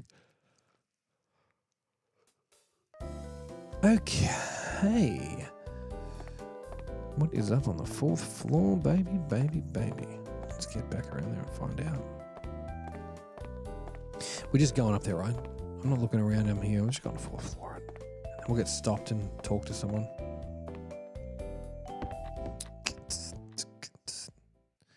Here we go. What up? Looks like Dylan's already here. What are you doing up here, Mr. Hyde? I didn't think it was a crime to wander up here once in a while. Yeah, well, that's true. Frank said something about some trash. Yeah, I already took care of it, though. Just a flyer from an old newspaper. No great shakes. So someone makes their way up here just to dispose of something like that. You'd be surprised, but it does happen from time to time. It's things like that that really gets... Oh, Zenny, thank you so much. Welcome along, Zenny. How are you going? Really, really great to see you here. Get a big W here for Zenny. Even though you're probably likely the only person around to see it. But good morning to you, and big W as well. Thank you so much. Really lovely to see you in here. You got a watermelon on your name. Fantastic. I love it. I just bought a big watermelon today. Evening, afternoon. It is midnight. Yeah. And we're playing Last Window, Secret of Cape West, which is going to be a good time. Oh, it's the Hotel Dusk sequel, so let's enjoy it. Just another one of the many problems with the building. No one can get it. Tim is still around. Tim, the ice cream man, has just dropped an ice cream cone. Big W, Tim. OMG, it's Tim. Legend, mate. Thank you so much. In my opinion, you're asking for trouble. People can just walk in off the street. What kind of incident was Frank talking about? Sorry, I don't follow. Just now outside room 302, Frank Raver said something about an incident. Said that something happened up here on the 4th floor. Oh, right, that. Get to share some details. It was nothing. Is that right? Yeah, nothing you need to worry about. Okay, I gotta make a move. Dylan makes his way to the stairs. Descends out of sight. Bring. Now I know something's up. He seemed caught off guard when I asked him. I got an idea. The rooms up here have been left as they were when it was Hotel Cape West. I wouldn't mind having a better look around. Okay. Here we go. Can we go anywhere here? No, we don't want to go. Hold on, maybe I should check it. I know I should. What are you doing? Let's get back. Let's get a 4th floor hallway.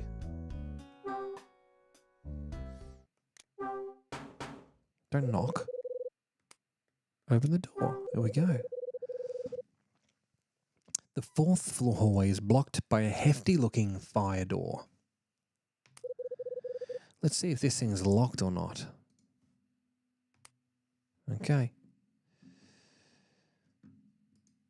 Oh!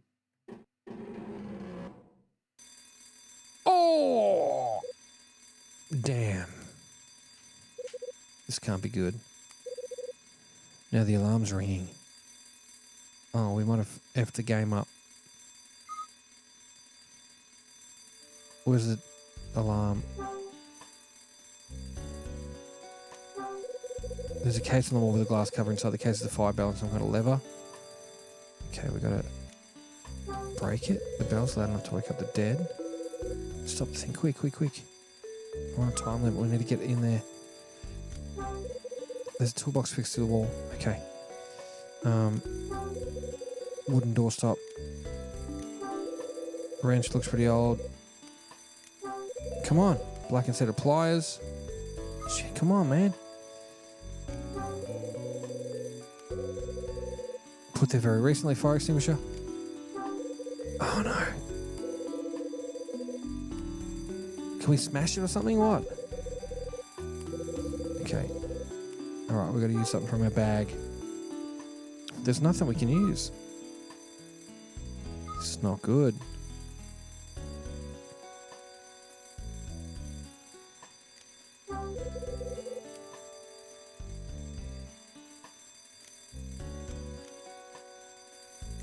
Can we take this stuff? Blackened set of pliers. I feel like there's something I should have done first that it has not let me do. On the wall is a brand new fire extinguisher. Is there anything else I can do? Damn. Oh, I need to stop it. There's a case on the wall with a glass cover and the fire bell, some kind of lever. Yeah, I want to get it. Shit. Okay, that's not good.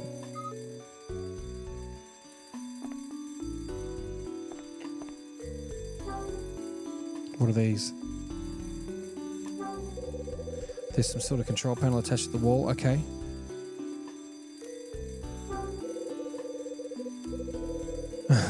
Let's stop the switches. Okay, we're gonna have to go with. It flicked back.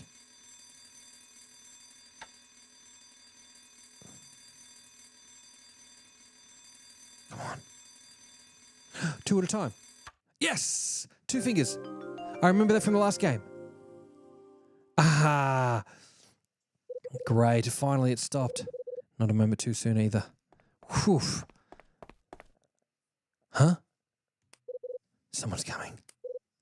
You again? Mr. Hyde, what have you done? Yeah, about that.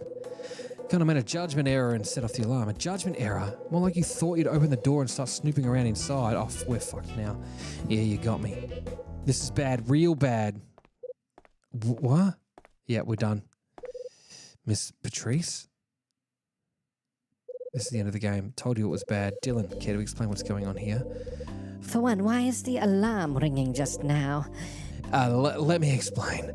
And just what are you doing up here, Mr. Hyde? I was just, Well? It's not what you think, Miss Patrice. Then kindly explain it to me. The alarm went off because I thought it'd be a good idea to conduct a test to see if the system were working properly. A test? This time of day? Yeah. Isn't that what happened, Mr. Hyde? That's exactly what happened. Just like you said. A test. Dylan asked me to give him a hand while he's sitting up. I see. Yeah. Yeah, I asked him to help. I just figured that even though we're going to be leaving soon, I would be a good idea to make sure the safety measures are still working, right? Hey, Ertril, how you doing? No, don't stress. My friend invited me to play a new vampire game. Ooh, that sounds cool. Vampire games could be fun. Good thinking, Dylan.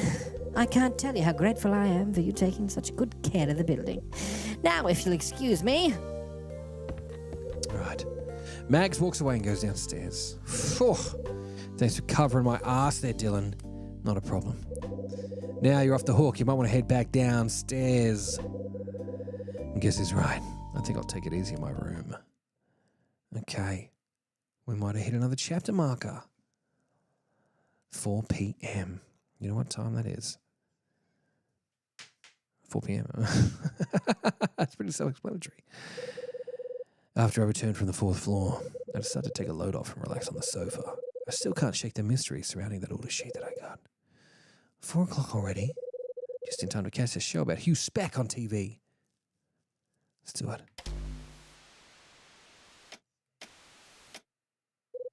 I missed the cartoon. That would have been funny. Today on 5 News, we take a look back at Hugh Speck's career, from LAPD officer to candidate for LA mayor. Hugh Speck comes straight off the ranks from LA's finest, where he had a long and distinguished career. While in the LAPD, he cracked many high-profile cases and even stamped out the incidents of police corruption. One of his more famous cases happened in the 1950s. A crime ring named Condor was responsible for multiple jewel thefts all over LA. Speck was tireless in his efforts to bring the Condor down. Then, we're getting these numbers here in the 50s, which was 25 years ago to this game, and 13 years ago when this place became a hotel, at least, when this place became apartments. Speck entered the world of politics. As a politician, he continued down his path of justice. One could say that Speck was destined to lead this city. The election ahead will be very interesting indeed. This is Robert Harrison signing off for 5 News. Hugh Speck, huh? He was an officer in the LAPD during the incident involving my old man. Is it true that Back in the day, he solved his fair share of cases. But in one surrounding my dad, Officer Speck had far lesser role to play. All right. Okay, now how am I going to keep myself occupied? Still plenty of time until dinner. Maybe I'll take a trip down to Lucky's Cafe and grab a coffee. Okay. Getting a coffee at Lucky's Cafe.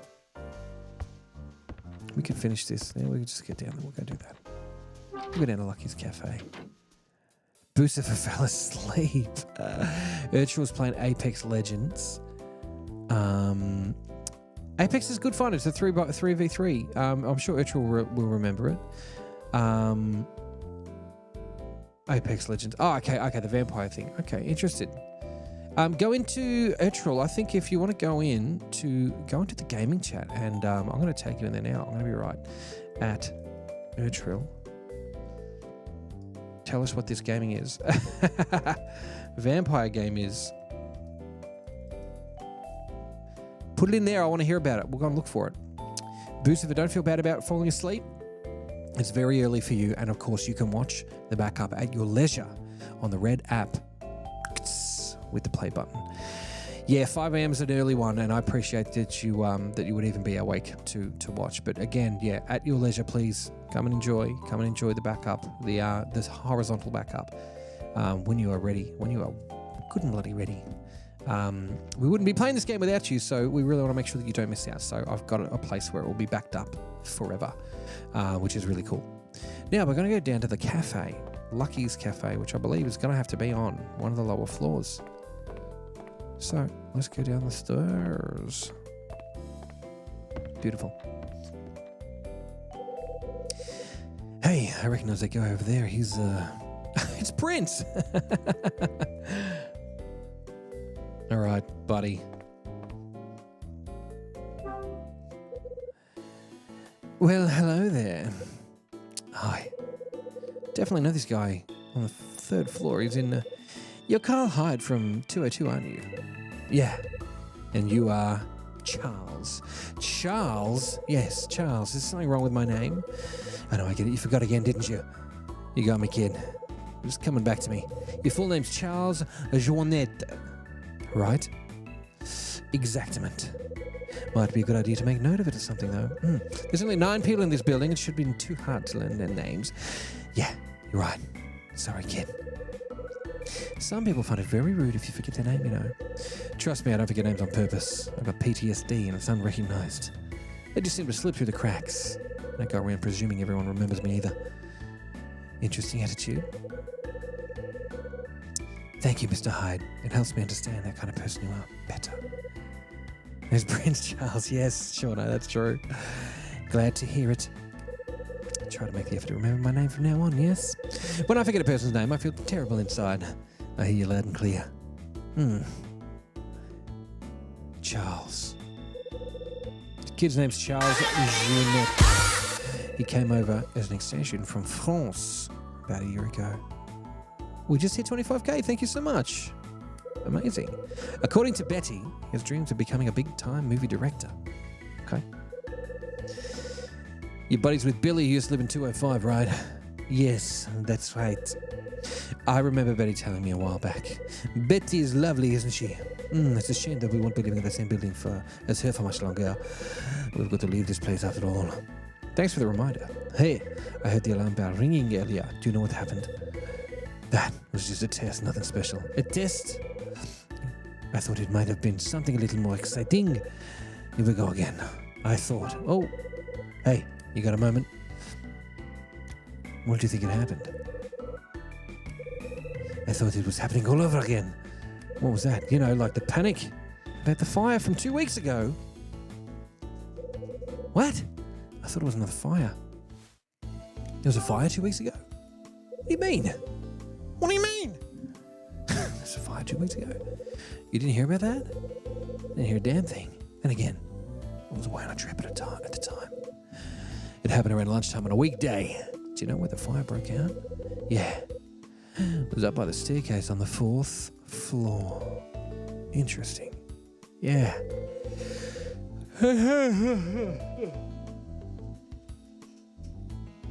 snap out of it. I've only had one glass of Coke tonight.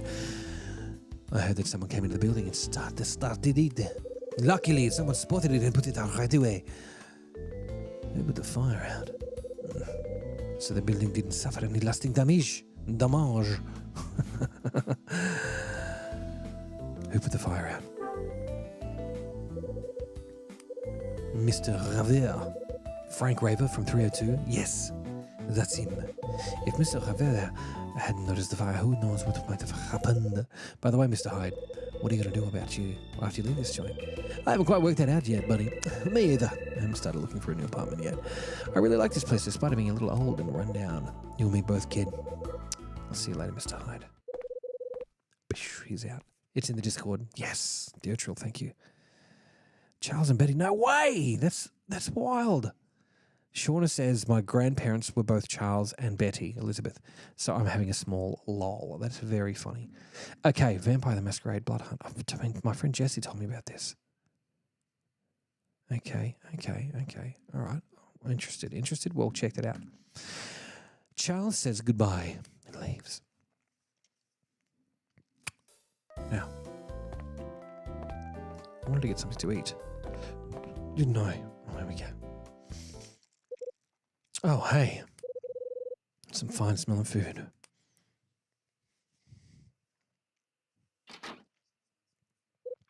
Huh? This guy's just constantly getting surprised by doors opening. It's Frank. You again, you bloody bastard. I'm bumping into you a lot, mate, late, Mr. Hyde. Mr. Raver, good timing. I got some things I'd like to ask you. What is this, a bloody ambush or something? Charles told me that you came across a fire on the 4th floor 2 weeks back. Yeah, of course I bloody did. What about it? You in the habit of wandering around in out-of-bounds areas? What can I say? I get bored easily. I don't have a job to go to anymore either. Plus, it's good for my health to climb up and down the stairs. I thought for a moment you had something interesting to ask me. Goodbye. Wait a minute, what do you mean either? Don't have a job to go to either, he said. How would he know? We asking the right questions, Kyle. He knew about your job and you haven't told him. Okay, here we are. In the modified bar from the last game. It's the same. Lucky's Cafe. Best food and raw caffeine in town. Put the trip downstairs just for that aroma of freshly ground coffee. My goodness, Tim. I think the chapters may be longer, Femke, yes. Urtril, thank you so much. Urtril with the heart me up there. Thank you. Get a big W for Urtril. That heart me. Champion, thank you so much. Hi.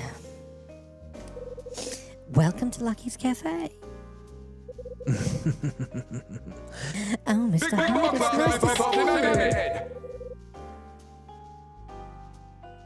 you. Urtril, thank you so much. My goodness, what do we got? 19 team bracelets. My God, man. Big W for Urtril. Times, let's get that 19.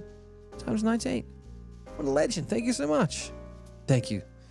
It's gifting's interesting because this is not one of those games where people get around that a lot. So I thank you and I appreciate you guys for being here.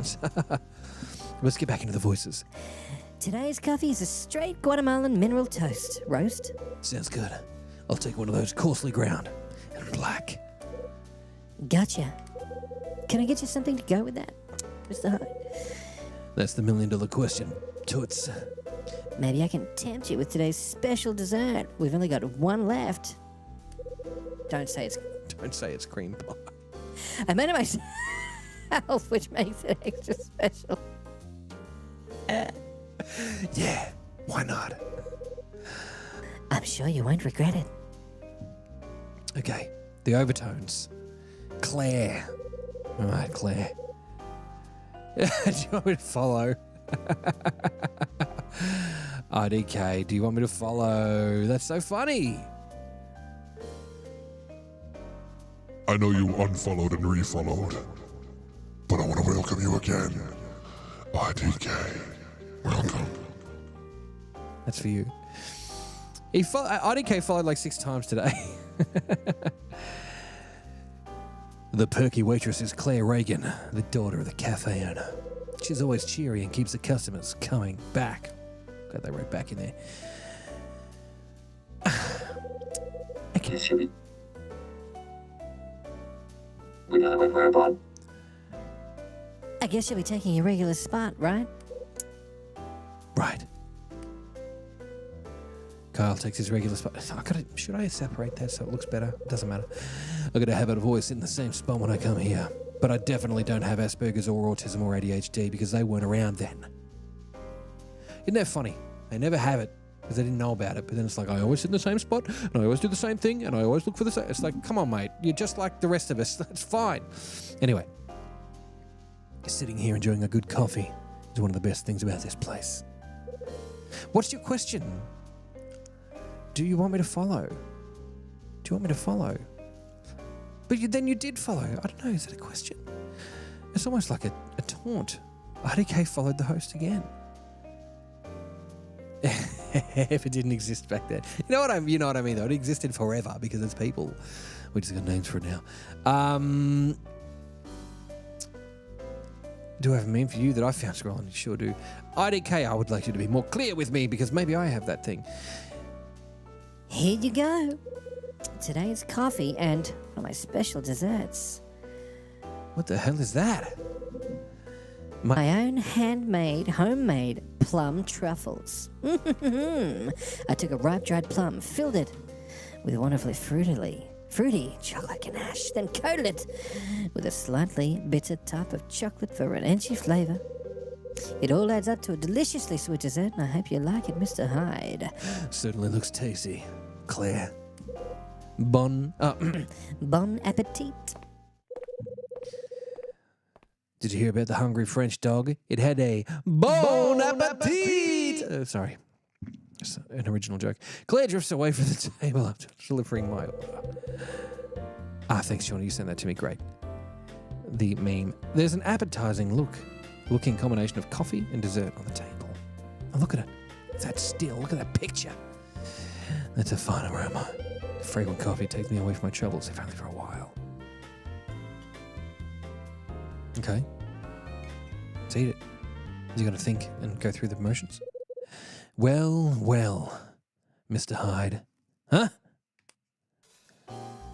Yeah, looks like I can't stay away from your coffee too long, can I? Glad to hear it. How you finding today's blend, buddy? Let me see. Full-flavored, slightly bitter, with a fine aroma to boot. Isn't it spectacular?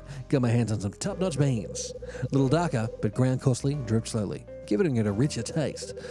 I find it pays to add a little more than you think you need to. Well, it sure beats that instant crap. I'll take that as a compliment. Do you want me to? Do you want to? Prime want me to follow you. LG Prime.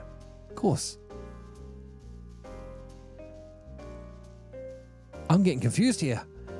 Do you want me, Prime want me to follow you, LG Prime?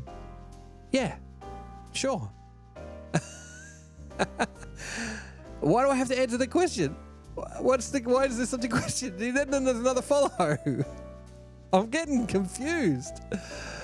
That's why he called IDK, because I don't bloody know. And Boothiver says IDK. I don't know if you're referencing the user here or you're saying, actually, I don't know if she can top the lady from HD from Hotel Dusk, though she made a mean steak and dessert. Yeah, it'd be good to find. We should go back and reference that or go back through it and have a look. I think I saved those ones too. So, all right, homie's name is Sydney Reagan. He's Claire's father and he owns this joint. He can dig his heel in when he wants, but he likes to talk and we get on well. What do you think of the dessert? Be honest now. It was great. How great exactly? You know, just great. I thought you'd say something like that. For me, I find adding some liquor really sets the taste apart from the rest. Liqueur? Yeah, adding just the right amount of impacts the ganache. It helps to balance the taste of the plums and the cocoa out too. If you tried a dessert I'd put together, chances are you'd be pining for another. I'll give in and tell Claire all of this. Sydney likes opera, that's funny. Don't get me wrong. It isn't like I haven't tried. She's just not interested in taking on recipes. Tells me to keep them myself. She's in the habit of ignoring my good advice. Sometimes I think I can see my ex-wife's personality poking through. By the way, Mr. Hyde, Did you know the customer sitting over there in the back? Which one? Him, over there, the guy in the sunglasses. Guy in the sunglasses. Oh, look at this operator. He's got something there. This shifty-looking dude sitting in the back wearing sunglasses. Who the is that guy? He a friend of yours, Mr. Hyde? Never let us in it before. Strange, he seems to know all about you. What? He came around asking questions and everything. I just figured he must be a friend of yours. Looks like he got it all wrong, though. Hang on a fucking minute. Who is this fucking guy? And how does he know about me? Let's go kick his head in. Let's get him. You are about to get 3 steps in. Hey! You got a minute? It depends. Firstly, who the are you? Sydney said you know who I am, but I've never met you before. Time to start talking, pal. Is that right? Yeah, why don't we begin with your name? The name's Foster. Rex Foster. Ooh, smolder, boys. Let's smolder at each other for a minute.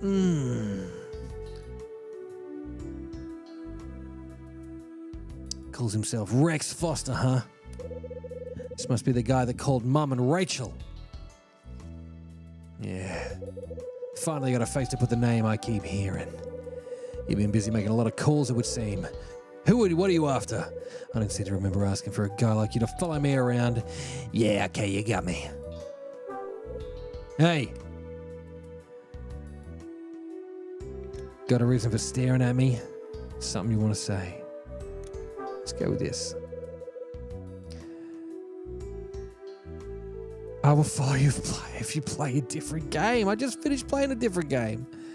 My God. You got a reason for staring at me? Something in my face? Yeah, you could say that. Just thinking you really have got the face of a detective. What's my face got to do with anything? But let's get back on track. What exactly do you want from me? At the time you asked. I was hoping to ask you some questions is all. Questions? Yeah. To begin with, why did you choose to live in this particular building? Urtra with the sub! Homie!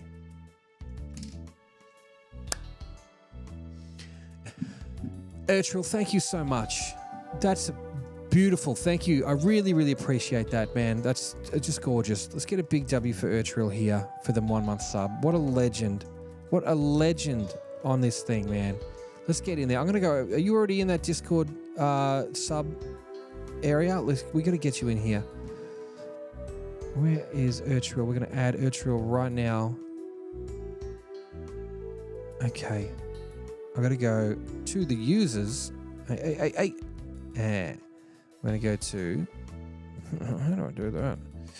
Let's go back to the regular chat. We'll go to the gaming chat. Urtril's just there. We're going to click on you and we're going to add a role. I'm going to add LFG crew because now you're a sub. So you'll have access to the sub games and the game collection sort of section in the subs window. And also, you now get text to speech. Do you want to see if it works? You can do TTS, that's right. Urtril, thank you so much.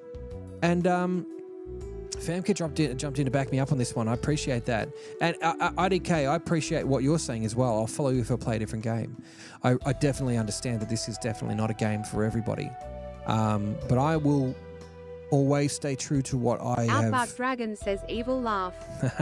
Yes, that's so good. That is so good, it works.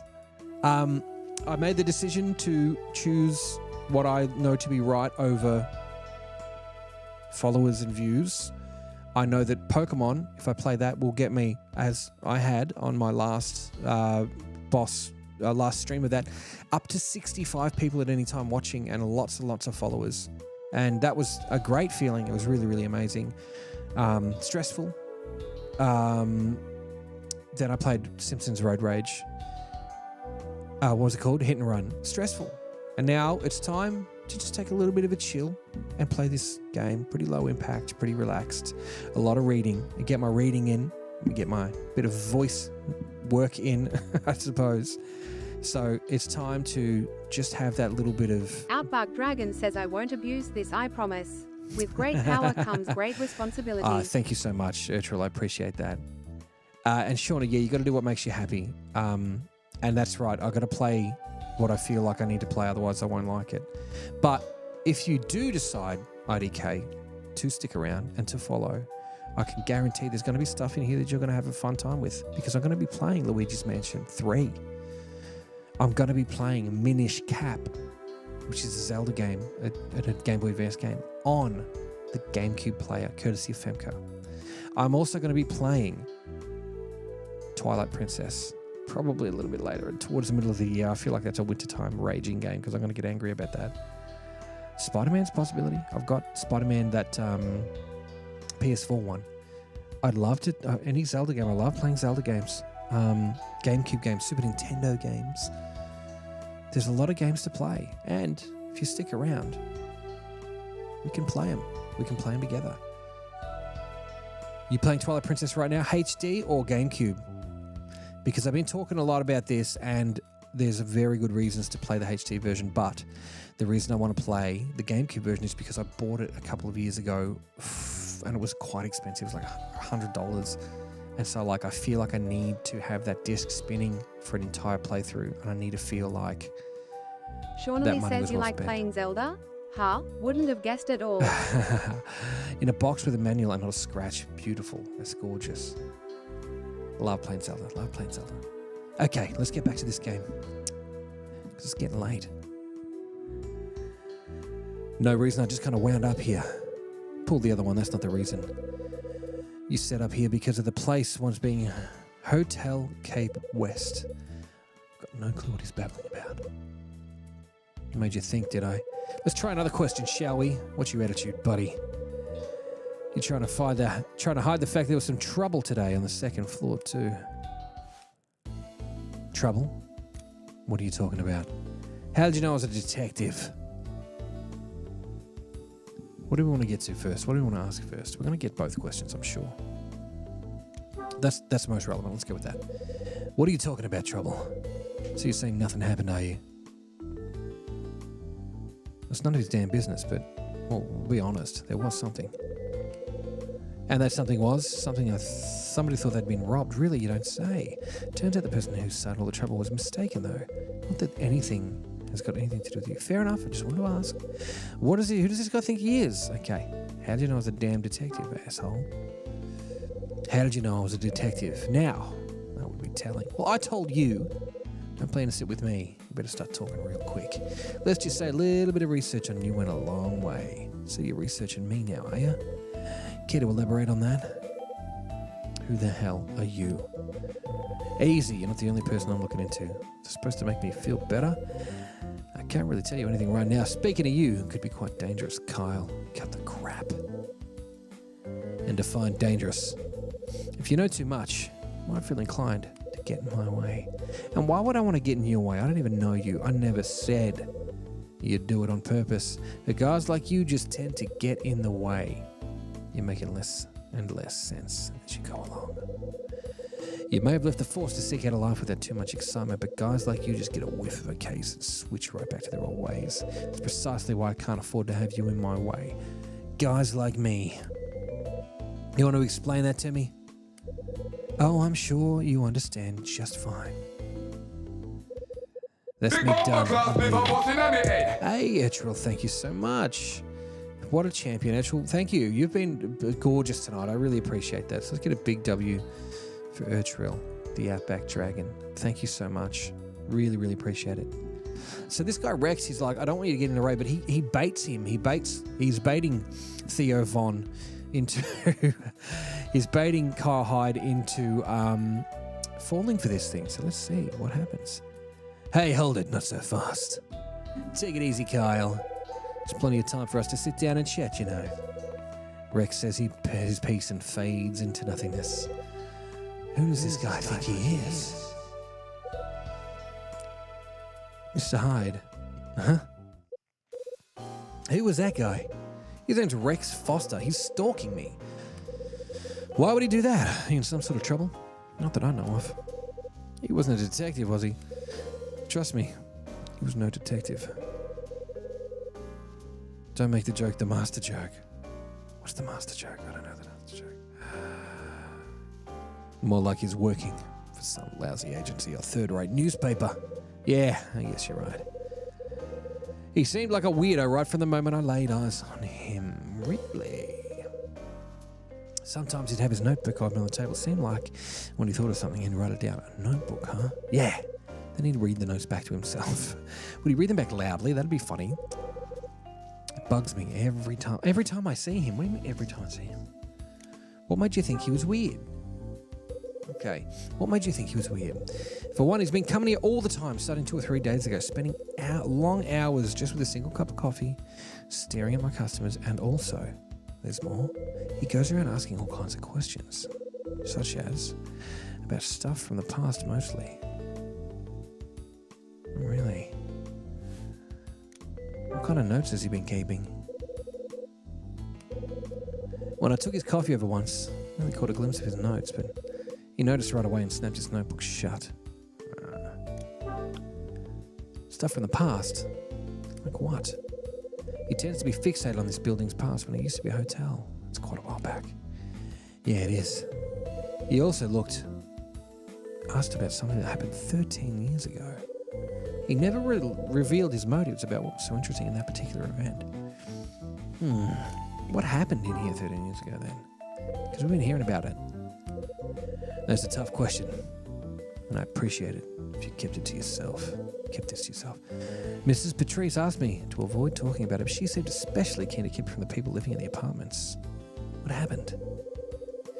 I think I can trust you not to spread it around, Mr. Hyde. If the truth be known, when this building was still a hotel, there was a moida. On top of that, the case was never solved. 13 years ago.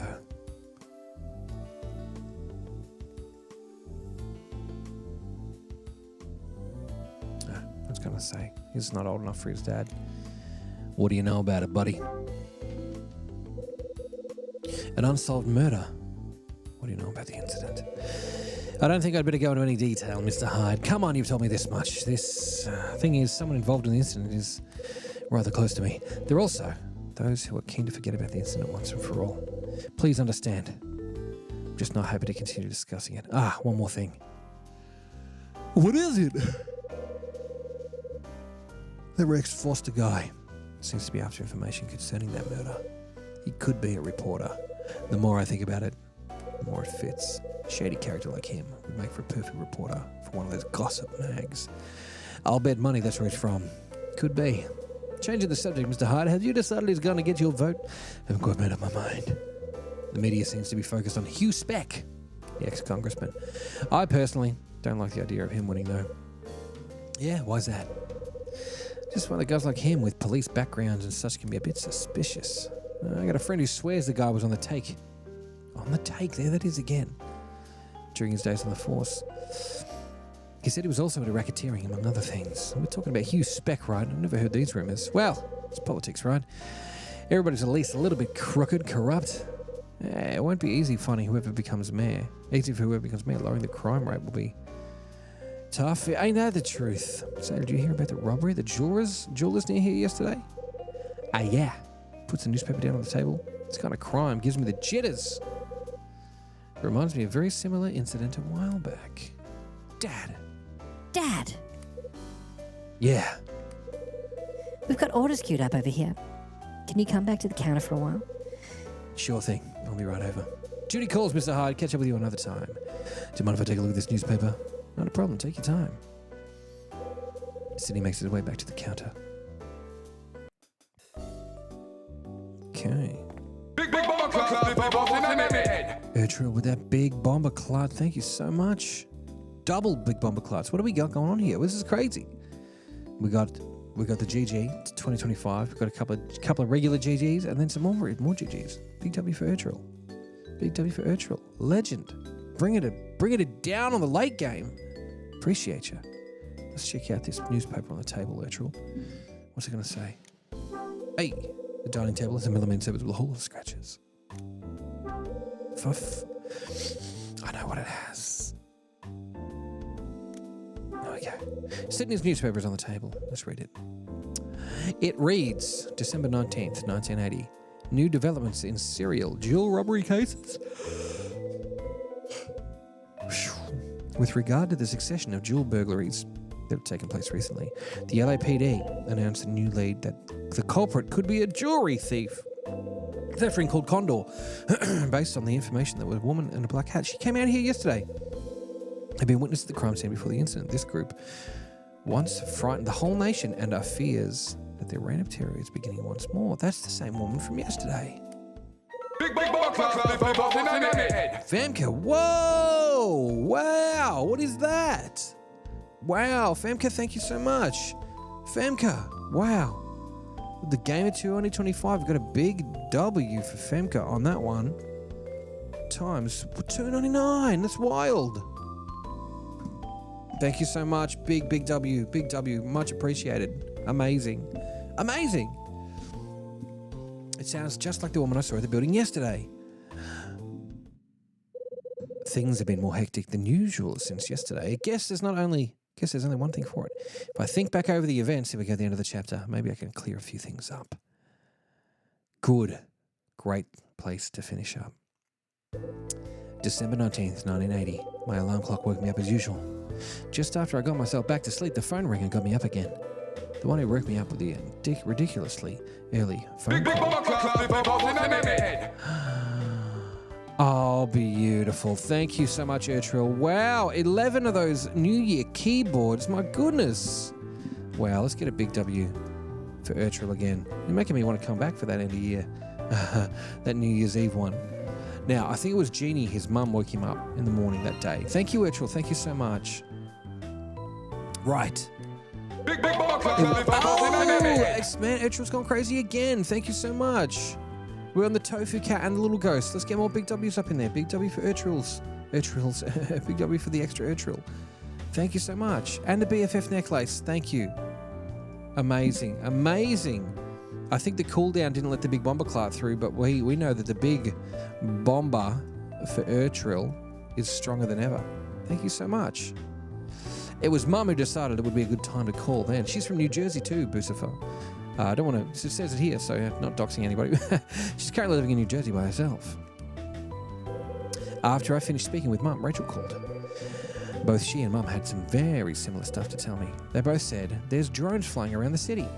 No, they had been called by Rex Foster. That's right. Both Rachel and Mum said they received a call from some caller. His name was Rex Foster. And they were keen to find out whether or not he was an acquaintance of mine. Hey, after catching the TV show by the candidate whose speech Ed went to hear, Tony got me caught up in the craziest situation, like always. Who was the second floor occupant that swore Tony stole her ring? It was Marie. Right. It was Marie from room 206. She said she'd somehow got it into her head that Tony was a master jewel thief. I was coerced into taking a look around Marie's room to prove Tony's innocence. Turns out the ring had fallen just between some furniture. After I proved Tony was innocent, he expressed his gratitude. As we talked, he mentioned that he knew I used to be a detective. Tony got that info from Dylan, the bastard. Dylan. That's right, this greaseball. After squeezing him for facts, he finally told me that it came from Dylan. Dylan's quite the guy. Dylan's the quiet guy who lives in room 304. He takes care of general repairs around here. He found my name and article from a 4-year-old newspaper. Funny how coincidences like these seem to happen around me. As the day went on, I had the urge to go down to Lucky's Cafe downstairs. I'd figured I'd head down there, grab a coffee, and take a breather. Imagine my surprise finding none other than Rex f***ing Foster. The cafe owner told me Rex had been asking questions. He'd been asking about an incident 13 years ago. That's right. The owner told me that Rex had asked about what happened 13 years ago, when the apartments were still a hotel. He turned out to be the same guy who'd been calling around for info about me. Now I find out he's after facts surrounding what happened in the past here. Unluckily for me, he chose not to let me in on the secret and left. December 19th, 1980. Despite the apartments being due to close, I spent the entire day embroiled in conversations with other residents. Turned out to be pretty useful for gathering facts on past and present Big events. bomb class before busting a minute. Oh, donuts! Femka, thank you so much. I love that. You know what? I actually want to eat real donuts. Femka, big W times 90. 90, no, I do. It's 90 because it was 90 diamonds, but three donuts. I appreciate you. Let's get a big W again. Big W for Femka again. Legendary. Thank you so much. I love them donuts. Amazing. Thank you. Especially the unsolved murder that happened 13 years ago. The sudden appearance of Rex Foster in the cafe made me feel uneasy and sent my mind spinning back to the mysterious order sheet I found in my room.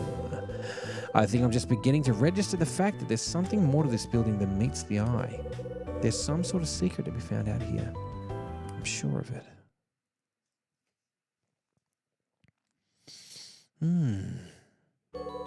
You can now read the events of this chapter in the Last Window novel. Save your progress? I think I will. I think I will.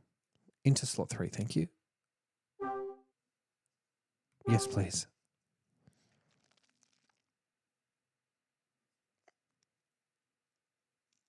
Get those ticks. Beautiful. The ticks have been getted.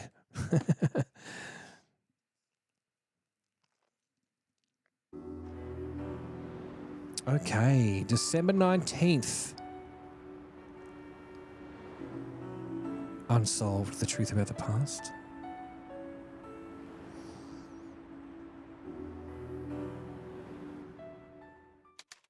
Chapter 3, December 20, 1980.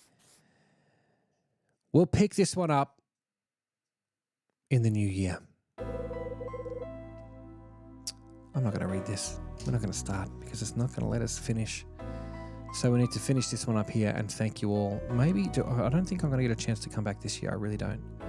So we need to say thank you to everybody who's still here and everybody who's stuck around after Simpsons Hit and Run, which again was a different pace, but it is my turn to relax. It's my turn to enjoy something nice and chill. Shauna, I think you said that they call them cozy. Well, it's a lot more cozy than screaming at your GameCube controller like I was doing last week. So, thank you all for coming and enjoying the first 2 chapters of The Last Window, Secret of Cape West, which I have been gagging to play for so long. We want to thank Boosifer for sending this over to us to begin with. That's how we're playing it. Because I didn't even know that there was a sequel until Boosifer told me there was a sequel. Did you tell me there was a sequel? I don't know. Either way, you bought it and you bloody sent it to me, and I appreciate you for that. That's why we're playing tonight. So, thank you very much. Urtril has gone sick on the way out there with the 50. Damn. JG 2025's Urtril. My man. Big W times 50 for Urtril on that one. That's wild. Thank you so much, Urtril. And hey, as our newest sub, thank you so much again. You want to finish this off with a nice big TTS on the way out? You're welcome to. I want to say a very deep and sincere thank you to you guys for this 2024. It's been a really, really strange year. I've had a job change in the middle and I've started this streaming thing. It's just been a wild thing in my life personally to try to continue to maintain this and have a real life, which is that's the main focus, no offense, but that always comes first. So if I'm not on, too bad. But it's been amazing to have been picked up by the CB Creators Network to be able to come and do this with you guys on TikTok. And I'm just so grateful that you guys want to be here. Dragon says Prime is the best and I hope he adds Simpsons the game to his game list. Happy New Year. Urtril, I did. I saw it on PSP today and I nearly picked it up. I don't have a PSP and I don't know how to stream that, but I'm on the lookout. So thank you so much. I really do appreciate it, and to all you lovely people who have become a part of this community that we've worked together to build. Thank you. I really, really do. It means so much to me that people enjoy my game time, because that's all this that's what this is. This is what it is. This is my personal game time, you know. And I'm just really grateful that I can share it with you guys, that you guys are interested in sticking around and supporting me through the games and enabling me in many ways. Yes, Boostifer and Femco, I'm talking to you. Also, Rusty. Rusty sent me a game on, not Cobra Triangle. It wasn't Cobra Triangle. It was Snake Rattle and Roll. So thank you so much to you guys, especially. You guys are my top people. I really appreciate it. And the subscribers, I'm so proud that we've been able to, in such a short amount of time, open that up. And again, I've only been here since April, and I really have to stop and think that, considering I can only afford to go on a couple of hours a few nights a week rather than doing 8-hour days like a lot of people are doing, I'm very, very grateful to have the 1,300 of you guys here. And don't need to pressure myself to, I've got to hit 10K, I've got to hit 10,000 people or whatever. I just am really happy that you solid people, valuable and quality people are here rather than masses of bots or whatever it is. So if it's just us 6 or whoever it is, I'm happy that it's just us 6. I'm just happy that you guys are enjoying yourselves and want to be here to enjoy this with me. So again, thank you for having me, Femco, and everybody here. I'm just reading your comments out, of course, so thank you for having me. Catch you on the flip side of the next year, huh? We'll see you very soon. And again, I will be active in the Discord over the next few days, so if you want to come in, we're making some changes there. There's going to be a rules and guidelines. Would love it if you could read that over and just give it a heart on your way in. Appreciate you. Maybe, because if I'm not streaming, maybe we can get a sub game on. Rusty's suggested Mario Kart.